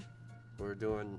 Oh yeah, man. So much R&B that from the time it was getting busy on, which was funny because those were kind of like some routines and stuff, but it felt new because everybody be like, you ever heard of a song called Candy Rain? I'd be like, no, hold on, let me see if I got it. You guys, there's a group called Pretty Ricky. You ever heard of them? You know what? Hold on. Let me see if I got it. But they don't know you. Yeah. And that's how that's like amazing because then you felt like, hey, they don't know. Like you felt like that. Like I got this shit. Yeah. And the good news was a lot of times people who were like the following would stay away because they thought, oh, it's there. You're just gonna play. You're pushing them out. You're gonna play reggaeton. You ain't well. Yeah, no, R&B. Honestly, dude, like I noticed, and I would be shocked sometimes. Like in my earlier days of starting off, like I noticed that R&B gets like the biggest response because I feel like, you know, R&B it's so deep with you where you know R&B tells a story of like a guy and a girl. You know, making eye contact, you know, who talked to who first, you know, that kind of deal. There's just like a whole thing of like this romanticism about R&B. And I feel like, you know, when it's all said and done, people just want to be loved. They want to feel love. So, you know, you hear R&B and you want to relate to it, even if you've never related to it. And, you know, it touches people in a way that I feel like no other music on earth really does. And I believe that there's R&B in almost every genre of music. So yeah, I noticed that for a long time, and I would always, like I said, it's one of those like learning curves that you have to when you DJ. It's like, you know, you can be taught by like the best DJs, but like honestly, it's experience. It's going out to these crowds and seeing, you know, what works and what doesn't. But like it took me a while to like really hone in on the R&B stuff. Even if I just kind of like, you know, my style is I like to start off with it like some soul and then move into R&B and then kind of, you know, more like into the like up-tempo party stuff, and then once everybody's like drunk or they're at that point, then you start hitting them with like the West Coast stuff and then the like the ratchet things, and then you bring it back down to R&B. So there's a format to it, but yeah, man, R&B, you can't go wrong with it. People absolutely love it, even if they don't request it. It's just something that takes them back to a certain time and a feeling that they've all sort of experienced at one point or another. Now we're a lot of DJs tune in, so we always ask the equipment question of other DJs. What do you like to use? What's, you know, it could be. We always want your answer. We don't want the answer Sure. of what everyone thinks the people cookie are going to cutter. answer. Yeah. Well, we know the cookie cutter because we. There is no right answer. There is How no about right that? answer. Yeah, Right, that's right. better. That's a better way to say it. What do I- you like to use equipment wise, and break it down why? Well, you know, I don't know why I stick with the Reigns, but I just do. But every time I play on like, you know, the S9, I always find myself enjoying it more. But I've always gotten like deals on the Reigns, so I just like go with them. And So which rain do you? I have the 62, and I had a 57. I started off with. I had that for like 9-10 years. I still have it. I use it like kind of like as like a. Me and Kiko used the 57 when we DJ together. We plug into it. Well, yeah. I think that was pretty much a standard for a long time. For sure. 57. Yeah, you got to learn on that, and you know, I do the techniques. You know, the 500s, and it's just what I've always just kind of learned on. And I've played on other things before, but it always comes back to the techniques. If I can break them out, then I do that just because the feeling of it is, you know, unmatched. Do you use it for weddings too? Or Sometimes. I recently just got the. Oh man, why can't I think of it? The Rain. Rain one? Yes, the Rain 1. Rain one? Yeah, I got those for the weddings just because they're. I mean. Compact. Yeah, I mean it's just Sure. they're for Same. weddings, you know. Like there's no. You're- You don't have to worry you're- about needles or. You're talking you know. about DJs that came from the era of lugging in crates, Yeah, so everything's like breaking backs before we were even young or old. You know what I mean? Yeah. I had 2 hernia surgeries by the time I was 21, so Oh, there's I not a had- lot you're gonna tell me regarding Yeah, care. man. No, I mean, yeah, I use those just because they're safe and they do what, you know, they kind of do the same thing. I mean, it's not the same feel of it, which I'm not too much of a fan of, but it works, you know, for as far as like your wedding crowds. I mean, like I said earlier, weddings are really simple. They're very black and white. But I just like to, because I know I'm not going to have issues with like my needles or like my phase, you know, running low on battery or whatever the case could be. So I purchased those a couple years ago and they've been great. So yeah, but whenever I, you know, go out to a club, I always had the belief that everybody should play on techniques. Not every DJ, but I mean, if you're gonna take that step into going to nightclubs and bars and whatnot, you know, I don't want to see somebody logging it, you know, walking in with their, you know, with their controller or whatever. I mean, that's cool, man, but it's like, yo, this is the standard. There should be a standard where you play on this, and that's what it is. So, when I say stuff like that, it's not You against don't it. mean to hurt us? No. It's just you have to. It'd make it easier for management. It'd make it easier to do interchangeable DJs on a dime. If they had 'em there. If everybody was on the same sort of wavelength, and that's my thing as far as like the bars go, because I know like I've walked into places and stuff isn't like, you know, plugged in the way it was the night before because another DJ had to like, you know, unplug everything and set up I his just put stuff. the controller right on top of the 1200 Stone Arm, just so DJs like it when I do that. I could tell. I can't even see his face, but Johnny liked that answer. He's like, yeah, that's right. More broken tone arms. Yeah. Send them my way. Shout out to Adept, by Hey, the way. business. You keep them in business, man. Shout So. out to Adept, by the way. Zappy breaking tone arms on purpose. Yeah, I break so many needles you Fuck your think tone I arms. inject. But yeah, man. I mean, I would suggest to up and coming DJs try to play on many different systems as you possibly can. for sure. Get familiar because you never know when you're going to walk into a place. Right. And right. you've been told that they have, you know, Yeah. oh, we have this mixer, this controller, or whatever, and then that got took out that night because resident DJ who you're covering for needed it for a gig or whatever. You know Right, what I mean? right. So Or the promoter just didn't know what he was talking about, Right. so he gave So you misinformation. the more experience you have playing on different setups, Yeah, the easier it'll be. for sure. Just be diverse and open-minded, honestly. You know, but DJing is fun, man. I think we sort of overthink it a lot. I know I've been in that boat before where it's just kind of you kind of question yourself as far as like, because DJs, it's such a weird job where it's like some days you feel like you're the king of the world, and then there's other days where you feel like a piece of shit. It's just Like you have to do a podcast on Monday night, and you're not sure when people are watching. you gotta beg for Sitting over here. subscribers. You're the least talkative of the three. Please on the- subscribe. Ring the bell, damn it. Ring the bell. Damn, how hard can it be to hit the damn subscribe? Just hit subscribe, It costs you please. literally zero, We're man. dying over here. Dang it. No, man. I mean, honestly, dude, like I love what you guys have done here. I don't know if you remember, Kiko. You probably don't, because He was probably. you don't remember a lot of stuff that I be telling you. I'm but like, old. Yo, Fuck you. listen. Do you remember though? Do you remember? This is pre-pandemic stuff. This is about a year, Pre-pandemic. maybe 2 years before the pandemic. We were But I talking told you, about- that you should start a podcast. Yes. Okay, if you remember, then who did I say you should pair with? I said I wanted you two to do a podcast together. Do you remember who that was at the time? I think it was Zap. It was Flawless. Oh, it was Flawless. Yeah. Right. This was 2 years before the That was other- pandemic. So there's three choices that, because you're not the first person to tell me that, Mm-hmm. right? So it was me and Zap, me and Tyler, and me and Flawless. Nice. And if I remember correctly, I told you He lost that the bet. we had talked about this. We had talked about going live, and I actually remember exactly what you said. Yeah, I just thought of it right now. because we actually have a name for it. Okay, I didn't remember you saying the name. It's the Soul Train.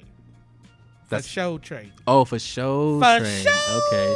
Oh, for sure. Train. For sure. Shout out Sorry, to I know I Don said Imus soul, and but it was For Flawless. sure. For Show Train. For Yeah, show. man. Right. I just so we had already talked about it. We discussed it, and Flawless and I just can't seem to get on. Sure, page sure. one. No, I can't even get him here. I tried when we first started.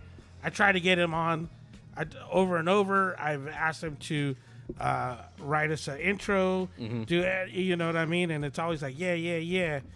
And where you at? Right. You see him every day at work Where too. you, yeah. I do. So there's no I do. excuses. For our listener in Mexico, se llama Flawless.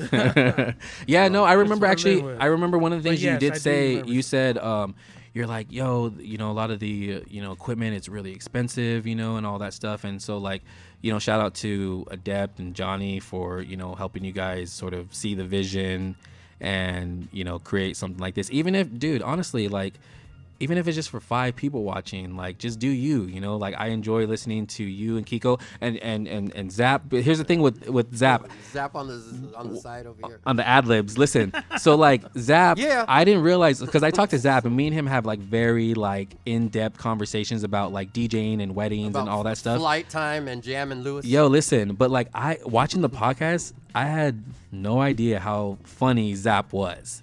Like he just has this like knack for, he's not the most talkative person, but he does have these like little quips in there, and I'm just Yeah. like, yo, like, hey, Yeah. yo, I'm telling you, man, give him his flowers. Zap right here, this is my dude. Sound the applause for this guy, man. I love this dude. This guy Zap, he has like the biggest heart, and he will he will do 100 favors for you, even if like you don't remember it, you don't pay him back. He just has a very, very genuine, how do you say, just intentions for what he does. What I do is I save it until a drunk tirade on New Year's on New Year's Eve, and then I let it all out. But yeah, man, it's really cool. I wasn't gonna say shit, man. Yeah. True story. And listen. True story. Listen, I'm not. Hey, listen. Facts. Before we get off this, Kiko, Bars. Kiko, listen. Now, my man Zap right here. This is the dude. But He's the you dude. guys have to know. Now, you didn't ask me to tell this story, but I'm gonna tell it for the first time that I actually met Kiko in my life. I told you this. You did tell me this. I told you this remember recently. This story. Yes, listen. So. This is a good one because I don't remember. No, and when it you wouldn't. happened. You would not be able to remember because you were that dude. You were that dude back in the day, used man. to And you be still that are. dude. No, you still No, are. I used to be. You still are. You're still a legend. But yo, In my own listen, when I heard your voice on the radio with Erec, listen to me, man. I mean, I just thought you and Erec sounded like, you honestly sounded like the same person. Like that's how, cohesive you guys were together on air. And I just felt like, I don't know, like you guys were like the best of friends, but like you guys also fought too. Like I just kind of got that when I listened to you as a kid. And We had a good EQ guy at the time. That's why we sounded alike. yo, It was man. like Yo, listen. Me and Kiko actually sound just like each other now, but our EQ kind of sucks right now. But That's because we're at 720. we'll add the bass. We'll add the bass. We add the bass to my voice later in post production.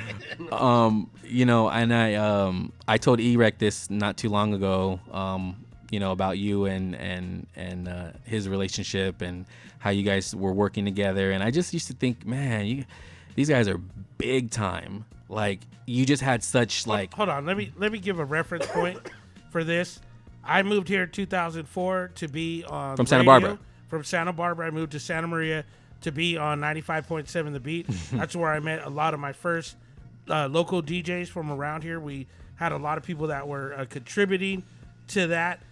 We shot to #1 my first year that I was here.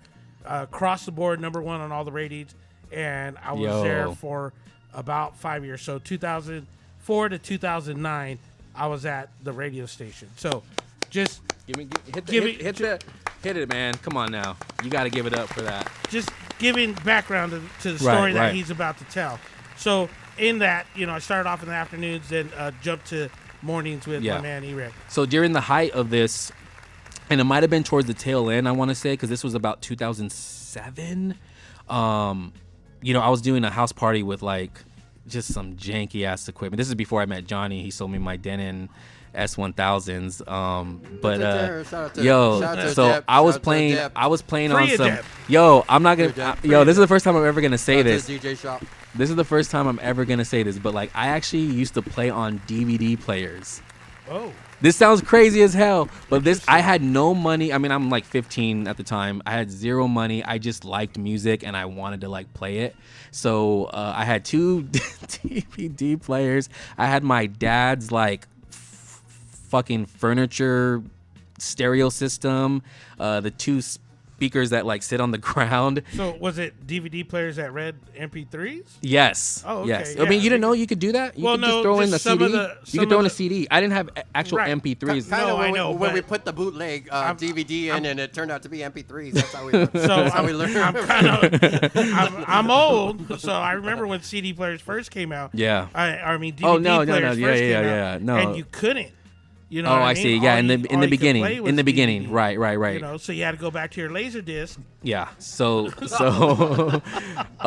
anyways, that has nothing to do with the Right. story. It's just Let's it's just the bullshit that Reference. I had. 2007, 2008. 2007, somewhere around there. 2008. I was doing a house party and just He's rocking it. Yeah, it was a great party. It was in, as a matter of fact, it was like not too far from here. It was like a couple blocks. Secret location. Secret location. Yo, so this is like around, I want to say past 12 o'clock, and it's kind of winding down a little bit, and all of a sudden like a couple cars roll through, and I see this like dude, you know, he had the hair. He had the hair, man. Oh God. And oh God. And yo, so like, okay, I'm kind of hoping that you don't come up to me because I know who you are. they know. You know what I'm saying? It was like, who blocked out Listen. the light?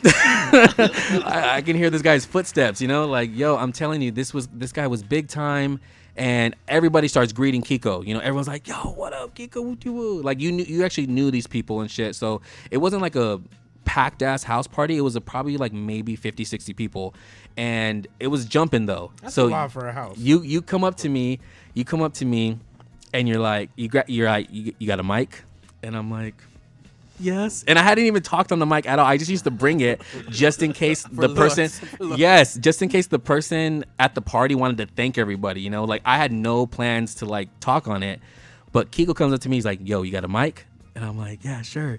And I hand it to him, and I'm like, oh my gosh, like everything in my body is just like, I'm telling you, this guy was like a big time celebrity to me. And he's like, what's your name? And I'm like, DJ Brand New. And I'm like, yo, because K Diesel. Like, let's get it straight. You know, Kiko is his My government name, right, just right, splattered all over but YouTube. K Diesel, this was big time shit, man. He's like, what's your name? I'm like, DJ Brand New. He's all right. He's like, you got Ain't No Fun, and I'm Duh. so I play Ain't No Fun, and then it's got the little, 8-bar intro, and he's like, yo, we got my man DJ Brand New rocking this shit. And I nearly fell out, man. It was one of the biggest highlights of my young career, and I'm really like fortunate to still know him and chop it up with him about stuff like that. But that was something that, it really did a lot for me in my early days of playing, and I was just like, yo, like K Diesel, he said my name, like he don't just know it, like, hey, here, nice to meet you. He projected that onto the party, because like I said, I would go into parties and not say shit, and he told everyone like, yo, DJ Brand New's rocking this shit. And from then it never stopped. And I thank this dude and for all that he's done in his tenure. And like I said, I'm happy to know him as a cool friend that I can call him now. And yo, man, shout out to you, dude. Yeah. You are still that dude, I will say, Where's those hand claps, Kiko? Matter of fact, reenact that. Do the DJ Brand New. I'll be in the back. W balls. Hey, y'all. I'm gonna have Brand New speak at my retirement party. Yo, man, you're where they induct you into the Hall of Fame for sure, man. Big bow wow. To You know what I mean? Yo, listen, hold on real quick, guys. Yo, I have to go pee real quick because this whole thing is just running through me like a. It happens. The like scissor. Yo, man, I'm pissing like a racehorse at a Kentucky Derby. Get out of here. I'll be right back.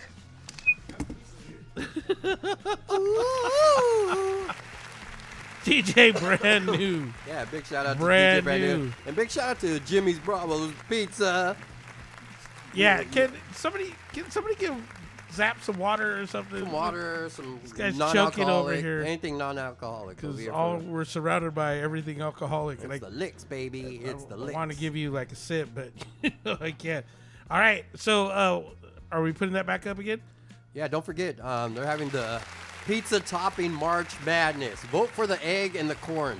We want the underdogs to win. Just kidding. So don't forget, you could enter here. Go to Jimmy's Bravo Pizza. There's some that are like really good, like competitors. Yeah, like, yeah, put yeah. together, right? So Hey like, man, I'm not sure you what's know, gonna win. the onion and cilantro, like that. That's kind of crazy. The Canadian bacon broccoli. Everyone's gonna pick Canadian bacon.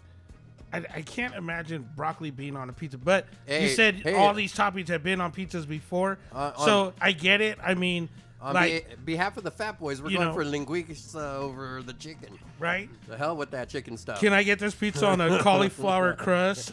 Yeah. Are any of these items keto friendly? No. No. Go ahead and get on. You can see the links. Jimmy's Bravos Pizza at Instagram, on TikTok. Follow them on and TikTok. on Facebook. Zap The say. pizza topping March Madness bracket. Make sure you get on it and get your pizzas from Jimmy's Bravos Pizza. Yeah, let me pull up that other graphic really quick. What we got? Oh, that's the That's the Super Bowl squares. one, right? The square. The squares. Make sure you get on that as well. And this one's for a good cause. I mean, the other one, I don't know if it's for a good cause. It's fun. It's a fun thing. We really want to see the outcome of this, like where it ends up. But the Cash for Pizza, support local youth football, and I know there's a lot of people doing a lot of different things for that. But this is a chance to get in on the squares in time for Super Bowl and win some good prizes. And like I said, anyone who purchases gets 2 free large pizzas for Jimmy's Bravos Pizza. So Yeah, it's part of your entry. Do it. It's a win-win. You know what I mean? And if you're going to order it's kind of pizza- like the hey. bet that he did with us. It's a win-win. Right. Like, If you're going to order pizza on Super Bowl, right here, Jimmy, support Jimmy. Right. Local, Why supporting not? us. Let's go. they got pizza. You got wings, right? Oh, you got wings. He got wings. Everything. So it's all right there for you. Faster than Wingstop. You already know. I don't want. And Wingstop ain't Oh my sponsoring God, I us. went That's like yesterday. 3 hours, bro. Check this out. I went yesterday, and it was a 50 Yeah, to I an know. hour wait. I know. 50 I feel- minutes to an I- hour wait. I was like, wow. I feel for the employees, but come on, man. That is I ain't got no crazy. time for no 3 hours. So, let's get back to brand new now that he's back. Football. Show the jersey. You see it. what is You it? know what I mean? What is? This is the greatest running back of all time. It's Marshall Faulk, Oh, San Diego native. This is that dude right here. Now listen, I've had this jersey since I was 11 years old, and I wore it. I wore it when we lost the Super Bowl to the Patriots in 2001. I wore it when we lost to the Patriots 2018, and honestly, man, I wear it almost every day when we're in the playoffs, and it's just it's this is our year, man. You know, I thought it was our year in 2018, but You're still here, right? Me and Kiko try to wear our jerseys from being 11 years old, but it looks like two people fighting over a jug of milk. They're just like I'm just pulling on each other. Wasn't pretty. yo, yeah, man. Got JJ calling me EXM. Like, it's not cool. Extra medium. Extra It's not medium. right. But That yeah, ain't right. yo, listen, man, it's our year. I felt that What's the Rams? What's their horn? What's horns up? horns up. I mean, Is you know, that new? It's Is that more, like? it's is more that like new? I don't remember you people know. saying I horns feel up like when I was younger. I honestly feel like we just needed something to kind of like, you know, Drown out the Raider. right. I mean, every team needs their calling, and you know, if you go to, you know, if you went to the Coliseum when they were, you know, over there, they started doing the, you know, Whose House, and that's kind of like our tag right there, Whose House. I mean, I dig it. It's cool. But yeah, I mean, it's just we don't really. You think after this, LA or Southern California will adopt the Rams as LA's team? Yeah, I mean, LA is a city of champions. So if you don't win, you know, you're just as meaningless as the Jets are, or like whatever, you know, like, you know. That's right. This is Jet. Get that. No, I mean, it's one of those things in sports, to- man. but Like people Shout like to Gary winners. V. We love you, bud. You're just trash. LA's used to having championship teams and then not championship teams. So you got like your Lakers and then you got your Clippers. Dodgers, You know, you you got know. your I mean, it Dodgers, is very you got much a your Laker Angels. Dodger So town. now you have Rams and Chargers. And the Super Bowl's at SoFi this year, right? Right, Is that- right. is that As right? a, Is that I mean, listen, man. I mean, you got the conference championship at SoFi, and you have, you know, the chance. Are you going, by the way? Are you going? Maybe? I am gonna go. Yeah. I'm just kind of, Don't sell your scouting. tickets. Don't sell your tickets to 49er fans. Hey Is man, that honestly, true? honestly, hey, yo, I welcome that shit. You know, bring the 49ers there because I They want to said talk they're shit. barbecuing all over your parking lot. They don't care. That's cool. Listen, the thing is about that, it doesn't matter because the Niners beat the Rams when it didn't matter. It had no effect on, you know, our. I mean, you know, as far as like matchups went, it's almost like a blessing in disguise where, you know, to be honest, I thought the Cowboys would have put up a good fight against the Rams, and also the Packers would have put up a good fight. I still would have taken my team over them for sure. Jimmy's but like, hey, give it up. you give know, it- but when they won, they got in, and they, you know, the Saints didn't get in. Because you know, had we beat the San Francisco Niners, we would have played the Eagles, which would have been like nothing, you know, like, it just felt like it was supposed to be written this way. I mean, if you guys watched the game, yesterday, and how the Rams were basically trying to give that game away, and honestly, dude, I think it's destiny. I think this is the Rams' year. Was it Tom Brady? Tom Brady kind of goaded at the end. You gotta admit, I heard you say that earlier. Cooper Kupp. I mean, I know he. Hey, shout out to. I said I was gonna say shout out to Stafford. I'm a Stafford fan, but come on, Tom Brady kind of goaded at the very end. Did he goad it, or did we give it to him? Or is he like the luckiest quarterback of all time? I don't know. Listen to me. 17 things had to happen in order for them to even be in that game, and they all happened. I know. Okay, but I'm just saying. Listen. I believe Brady's the GOAT, and that's cool. Like, it doesn't mean shit to me. But if you ask me, I'll say he's the GOAT because I'm not a hater. I'm not like oblivious to the shit. If the Rams make it to the Super Bowl, do you think that if the Rams There's Zap with his zingers. he's sneak dissing over here. No, I'm not at all. No. I heard you talking about. I heard you earlier. Our two man. leftover coaches are coaching this Sunday. No, just kidding. But do you think Kendrick will wear a Rams jersey while he's flowing if they make it to the Super Bowl? He's not. Kendrick's not a sports guy though. That's why. Like he's like Snoop, Dr. Dre, Snoop, Dr. Dre, Eminem. Eminem's gonna be wearing like a Stafford shirt because of the Detroit Lion one or something. Hey, he'll be What up, Detroit? He said a Stafford shirt. No, honestly, like Kendrick. Eminem's gonna be wearing some tight leggings. Dude, man, I'm regardless. I think everybody is so excited for it. Crazy. I can't believe. I mean, I know you guys seen the trailer. I mean, trailer went viral. Dude, I did see the trailer. That's dope. Like it's a trailer. Like it's not a promo. That thing is a small little movie Featurette. You know what I'm saying? Like, Yeah. like, okay, you got to tell me. I'm gonna ask you guys first. Like, what was your favorite part of that trailer?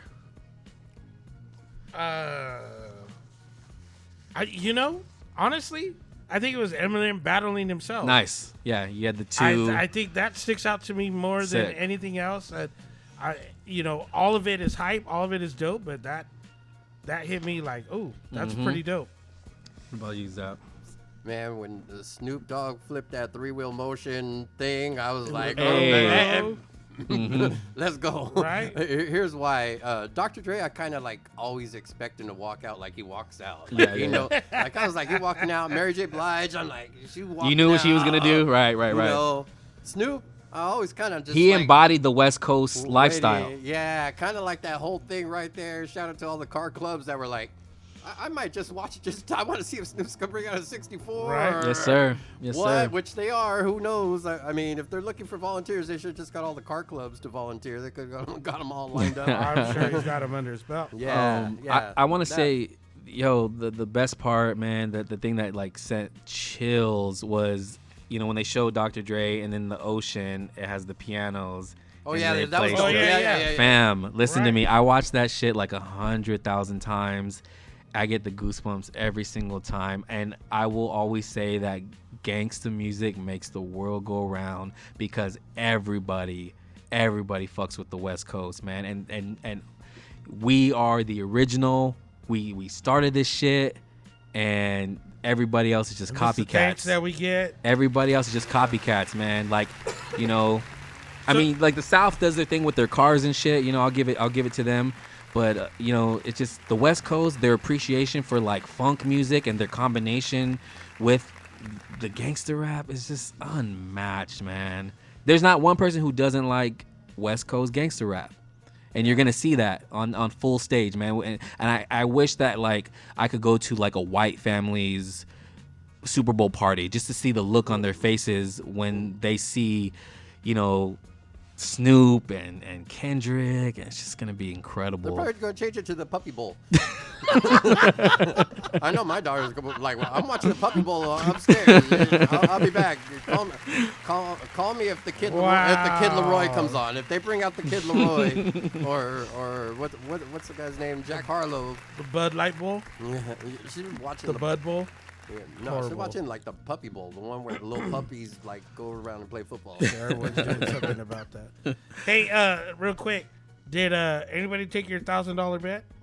Listen, that's not a bet up for grabs. I'll give you the whole like. You gave a few people that chance though. Well, the thing is, I only go at the funny people, like the ones that have been making jokes about SoFi being taken over by 49er bang bang, all that bullshit. Like, bro, keep talking. Like, go ahead and keep doing that shit. Like, it's cool, like y'all haven't fucking won shit. So, I can't wait So to we're just talking to Niner fans right here, right? for That's sure. Okay. I Call mean, them out right there. I mean, right. hey, listen, that rivalry is ignited again as soon as St. Louis moved to LA, the Rams are back in LA.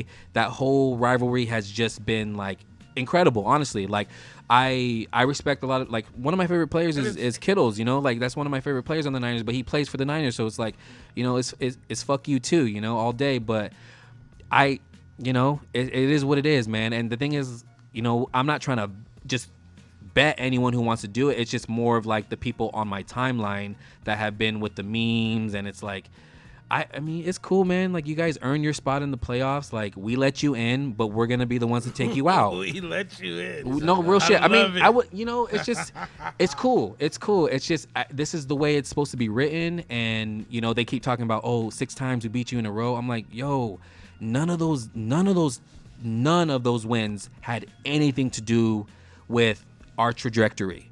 It didn't make us win a Super Bowl. It didn't make us lose it. But right here, right now, we are in the playoffs. This is the conference championship, and it's a whole nother season. It's a whole nother animal. And, I went at a couple of people, and I didn't really say, like, I couldn't say I really went at them. It's just that, like, I've been seeing them all like ever since they got in, and they bounced the Cowboys. Is it a cousin? Everyone has that one cousin that's like on the opposite team. Like, hey, cousin. Honestly, like, I actually don't have any cousins that are Niner fans. Thank God. A lot of my family are Cowboys and Rams fans, and so, like, I was rooting. I always pull for the Cowboys, because my dad and my mom are diehard Cowboy fans, and like I Here, thought. Let me shut off your mic, bro. No, just kidding. it was a weird game, like I really saw Dallas, that they could have won that game. I don't know, man. It was a weird thing. We can go into like the schematics of everything and shit, but like it's kind of crazy how that happens with families. Zap, your family has We skip a generation. a Every similar yeah. situation going on. What is it? My brothers, their kids don't love them, so they're like, what's the opposite of the Redskins, which is the Cowboys? So basically, all my nephews, not some of my nephews, not like a little bit of my nephews, all of them, and I have tons of nephews, all of them are hardcore Dallas Cowboy fans. But your brothers are all. But my brothers are all Redskin fans, and then hey, yo, can you stop saying Redskins? That's problematic. No! Come on, The football team. The football team. Wow. and my kids, my two daughters are they're Redskin fans, so are Washington fans, whatever. And But was it the generation before you guys? Your or was that? yeah, I always tell the story. We're Redskins because of the Rams. My brother went on a boys club trip to LA. I told this last week or 2 weeks ago, and the Rams played the Redskins. The Redskins won. The Rams were supposed to come say hi to all the kids from Boys Club Santa Maria, and because they lost, they're upset. So they told the kids, "Hey, you're not gonna get to meet the team." Whoa. But the Redskins came, gave In them their like stead. banner pennants and all that, and that was it. It was a done deal. Right, Stamped, right. and here I am.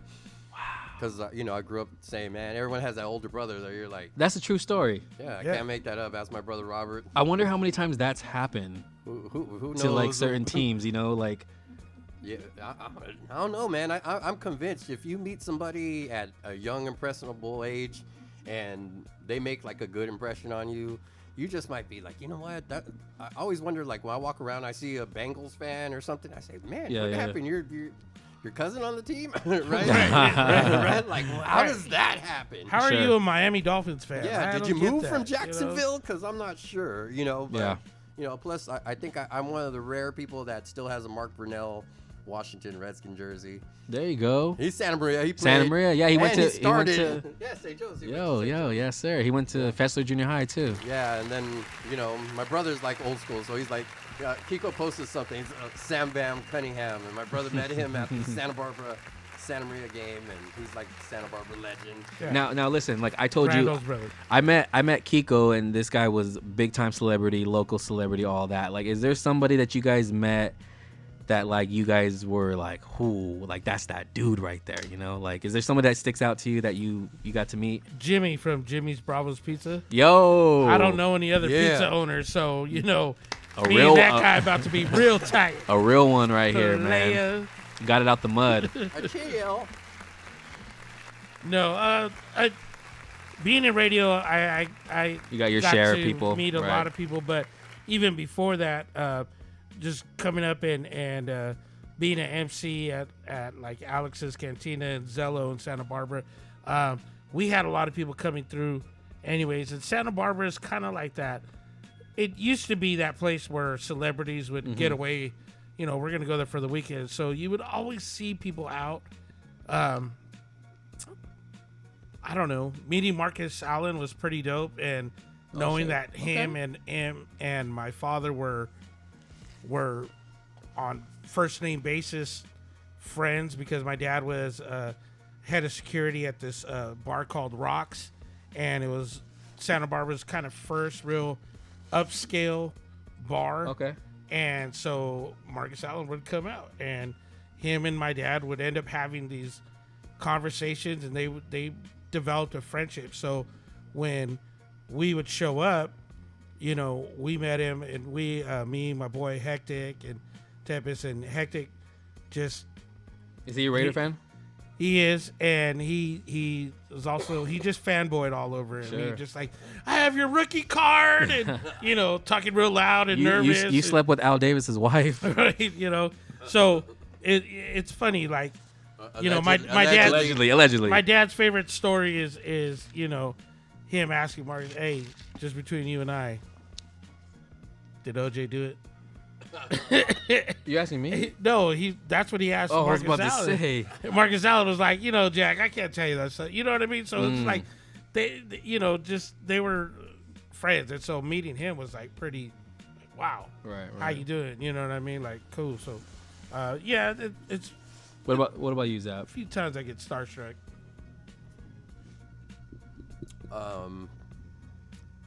Not necessarily meet him, but when I was a kid, I always tell people, Connie, Egyptian Lover, concert, and Will to Power at the Vets. I was super young. I know The because Vets The Vets here? The Memorial? Yeah, Vets Memorial here. Holy DJ Pony was DJing. And, Shout out to DJ Pony. Whoa. And you know, the people I meet or I've met in my life are always like not stars to most people. Yeah. But I seen Joe Cooley do the Joe Cooley when I was super impressionable, super young. Wow. And that was like, Is that how you started getting into DJing? I got into DJing because of Johnny Perez, Super Mufflin Break. Shout out to Juan, DJ Magic Juan. He used to DJ my brother's parties when I was younger, and just let me sit and watch. And because it was at my house, I got to sit and watch longer. And I just watched, and he was just amazing.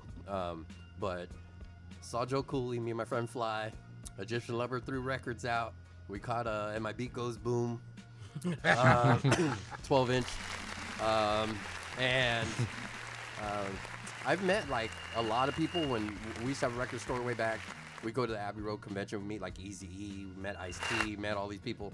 MC Ran, Bone, Thugs, Nas. I met Nas before, all these people, but it just was like a different impression back then. I think it was like I was already a little bit older, and even then, I know it sounds stupid. That's when they came out with the F New York album, Ronnie and Joe Cooley, and we were in the elevator. And who got in the elevator with us? Ronnie and Joe Cooley with the full blown finger waves and all that. And I said, God damn, it's Ronnie and Joe Cooley. I still think people think it's dumb, but that to me was like, Yo, oh my God. Zap's got the best old school hip hop stories. Yo, I'm telling you right now, like this isn't hyperbole. Like this dude has the best stories. He's seen it all. You remind me of what's that dude from that one group from Justin Timberlake from NSYNC. Listen. The dude from Third Base. What's his name? MC Search. Search. You remind me of Search a little bit. You got those stories where it's like Pete, nice.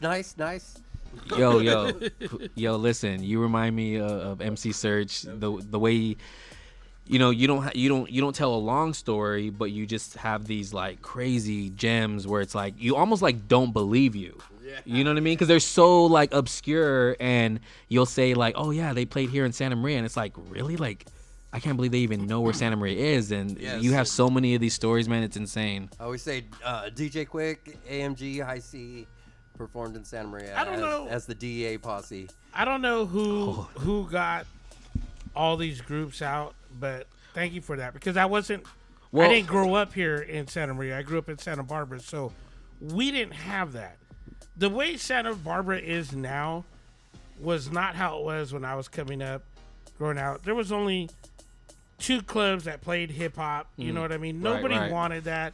Everybody wanted like rock or pop or 80s nights or just anything that didn't have anything to do with hip hop. The rowdy shit.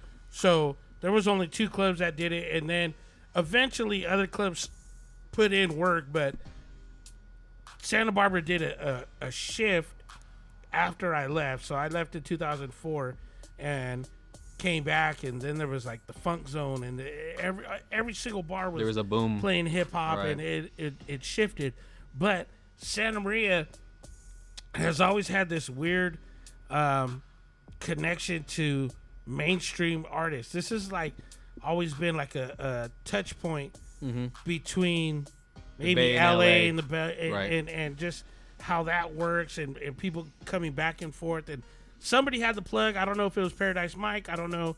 I've heard his name. I know the Corona Brothers were doing stuff. I'm talking about before. Before. Got you. Before the beat had anything to do with it, there was people that were putting on shows and bringing people here, because I definitely recognized that when I moved here, like people were into Bay Area artists and Matt Dre and Andre Nicotina and stuff like that, and I'm like why? And the connection that people had with Second to None, and then when my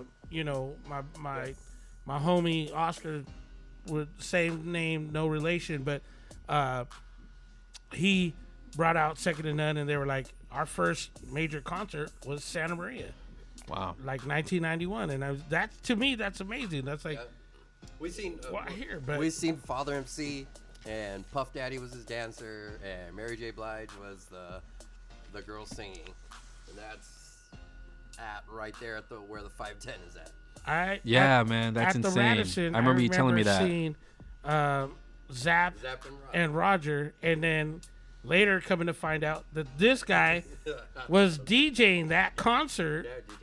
As a DJ for, was it CLS or Triple C? For Cali Lifestyle. Cali Lifestyle. Nice. And Zap was there. He was at that concert.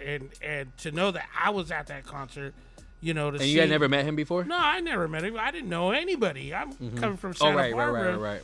To see, this was late 90s, I believe. And to see him at, the Radisson and be like, man, Santa Maria does it like this? Like, Santa They're on Barbara point. Can't even get it, Yeah, for sure. So there really is yes, Santa Maria has a lot of like how do you say, like very like just how do you say, like people just really really love their shit. Yeah. And they go deep into it with it, and so you meet a lot of passionate people out here. Honestly, it's just people. It gets a rap because it smells like broccoli and like I don't know, man. I don't understand it. Honestly, like dude, this is like a great place to raise a family. There's not a lot of crime out here. We got great food. The best barbecue in the world, I don't have to say that. Jimmy's Bravo Pizza. And listen, we got a lot of folks. Say that again. Say it again, Zep.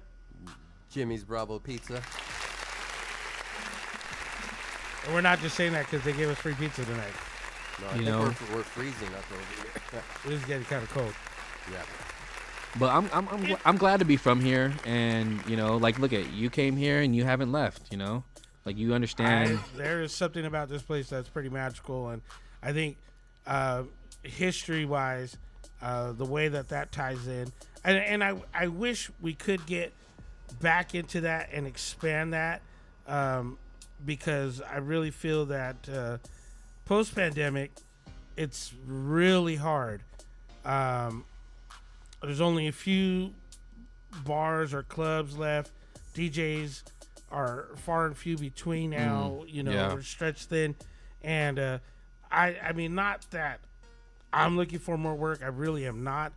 I want, though, to this place to flourish like it once was going. Yeah. And so it's going to take everybody. And I know that right now, like, everyone's getting sick again and has this full coughs and, and you know, right on cue. Right on cue. It's just Cue the coughers. right. It's a time that we're going through right now, and hopefully y'all recover and feel better. But I really want to make Santa Maria great again. I don't even know if I can say that without sounding political, but there was a time when I first moved here, there was a plethora of bars and clubs and nightlife to go to, and now it's pretty sparse. And I mean, Yeah, man. I mean, people, you know, I just feel like, you know, a lot of businesses, I know they're getting shut down, and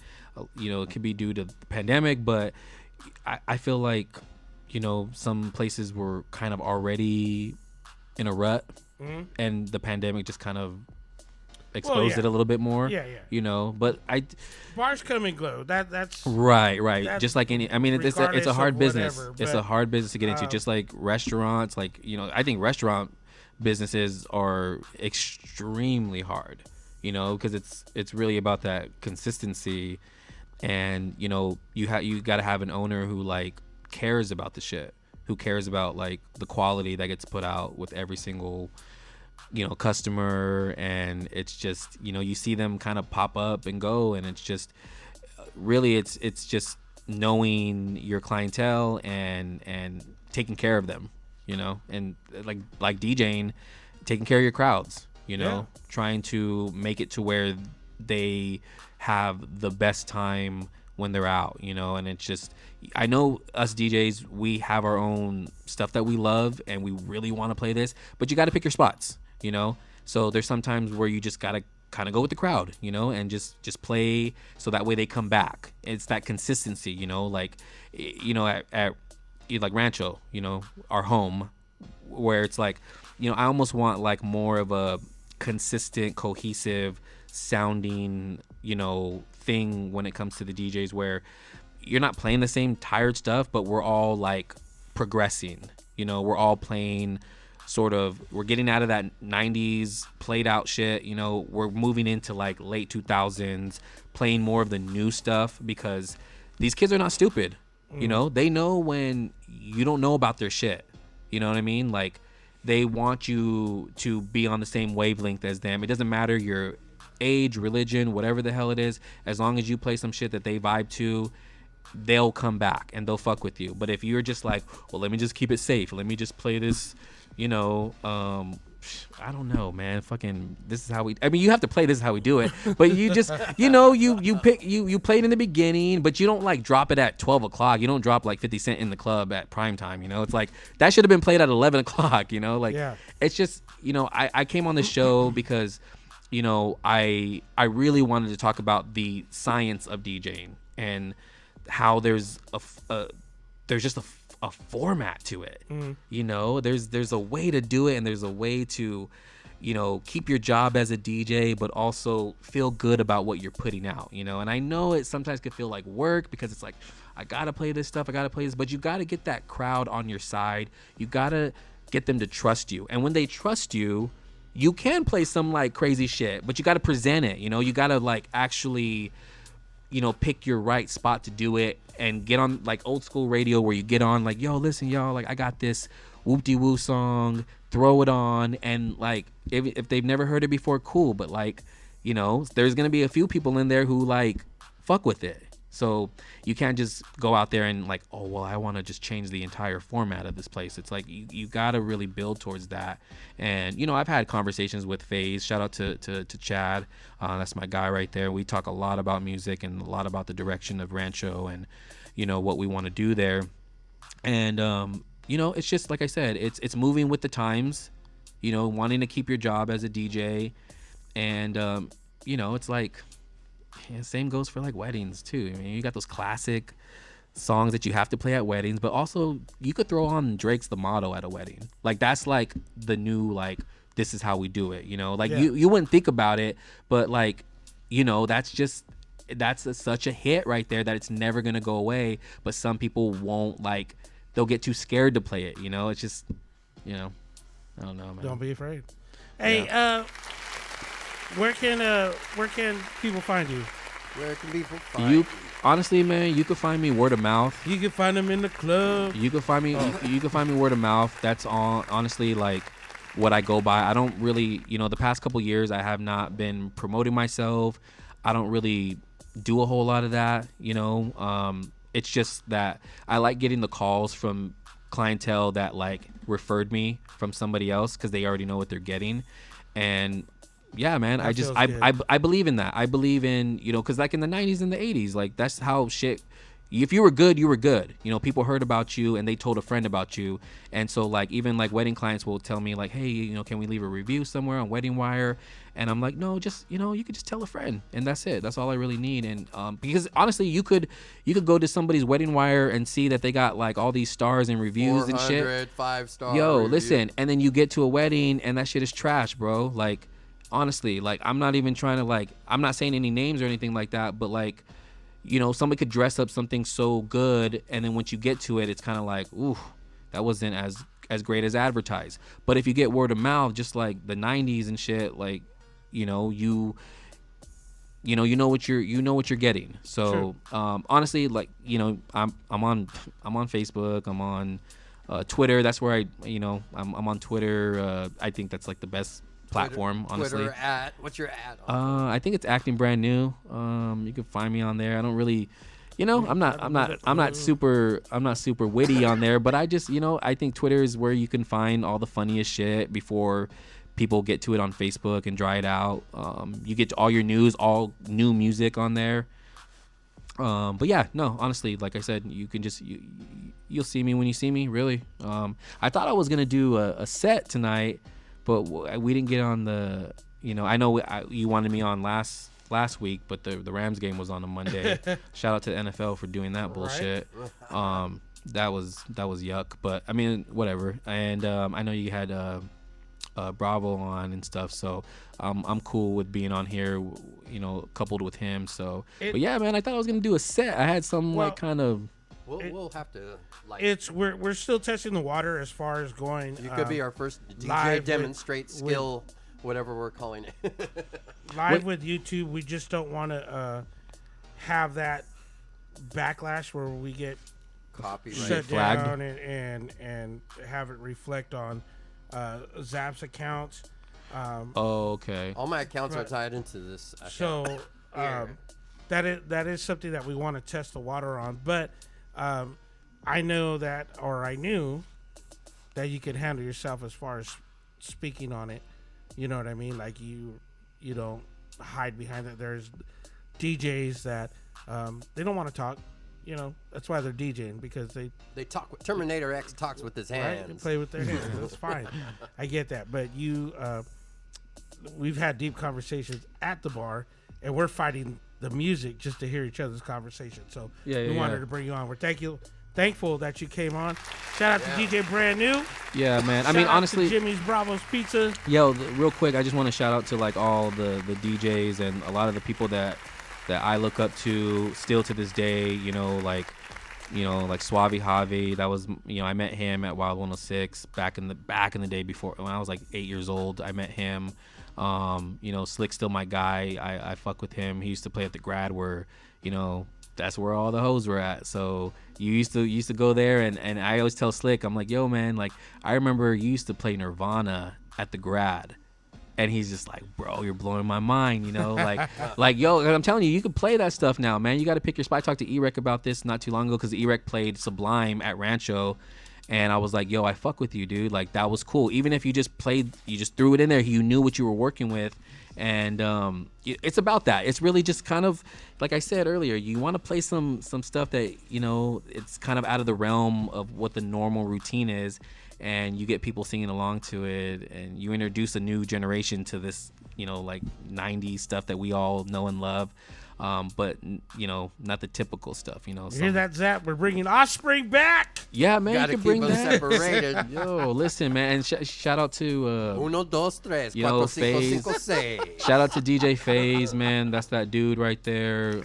DJ Faze. Who else, man? Shit, man, I don't know why I'm drawing a blank with all these DJs. There's so many of them, man. There's Fern. That's one of my guys right there. I love Fern. He used to play Big L on the radio at 95. He's the only DJ that ever played Big L on the radio here. He's that dude, man. And who else? Just, man, am I forgetting people? There is a lot of Why DJs, am I drawing a fucking blank right now? That's what happens when you're on the people spot. because you're on the spot. That's Oh all it shit, You man. can write your list out. This ain't your award, so you don't have to worry about that. When you get your award, Yeah. then you can thank them people. Afterwards, you can watch it on replay and then type all these names in the chat. Yeah, man.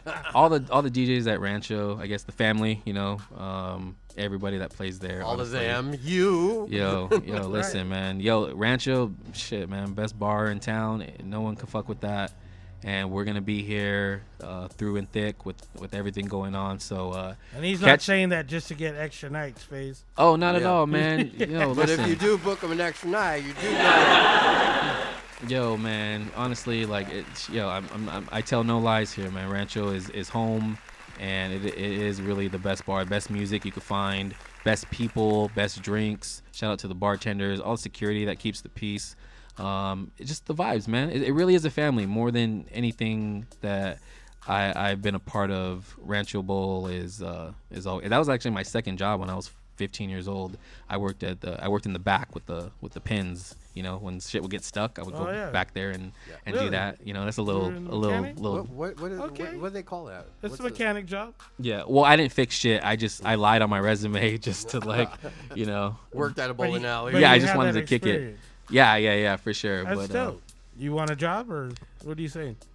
I work at Rancho already. I know, but we could use some more help. Oh man, no, I'm okay right You now. don't want to get in there? Machine's deadly. No, I told you guys, I don't know how to fix shit. Like, I couldn't even survive. But shout out to Rancho Bowl. Catch Kiko there. Every day.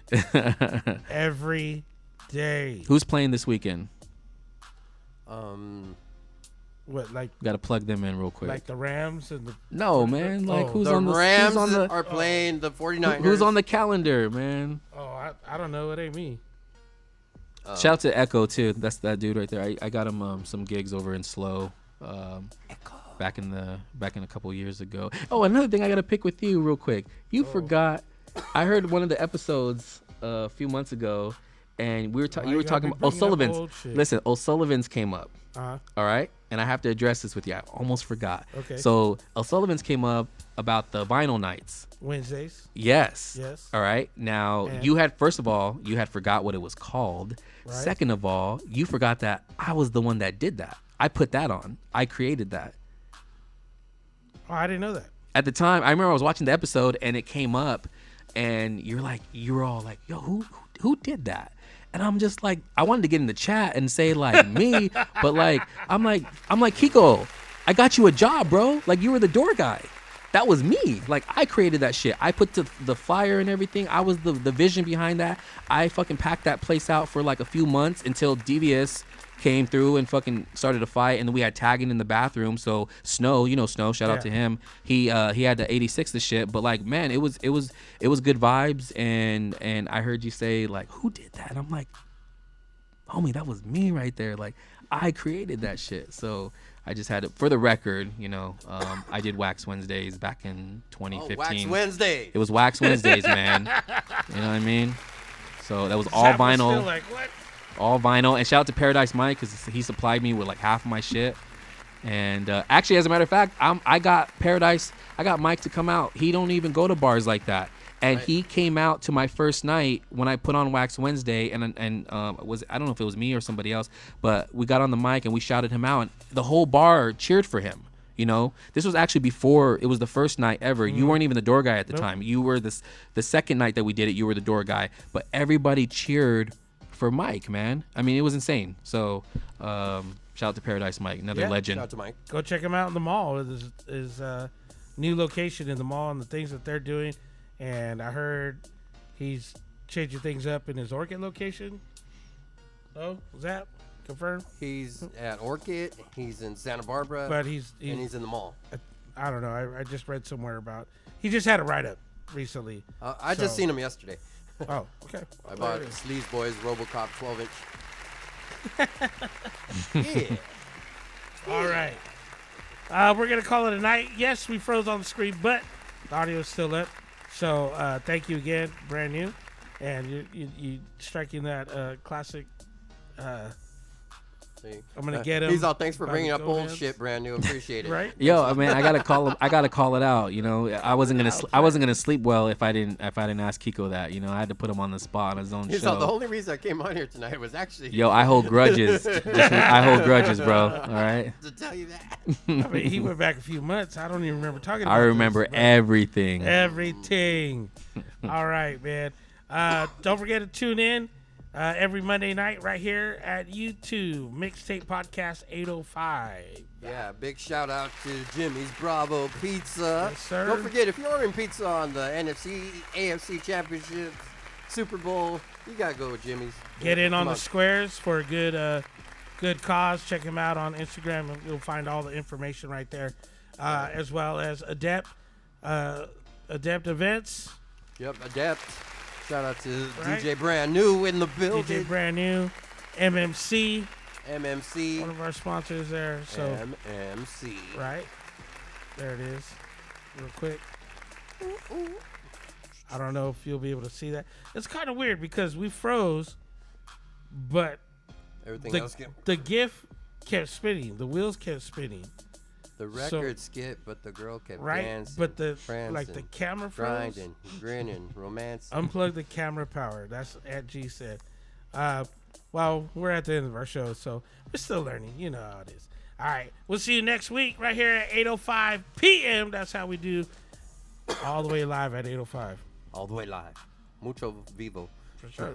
Shout out to everybody in the chat, and don't forget to hit the replay. Subscribe. Subscribe.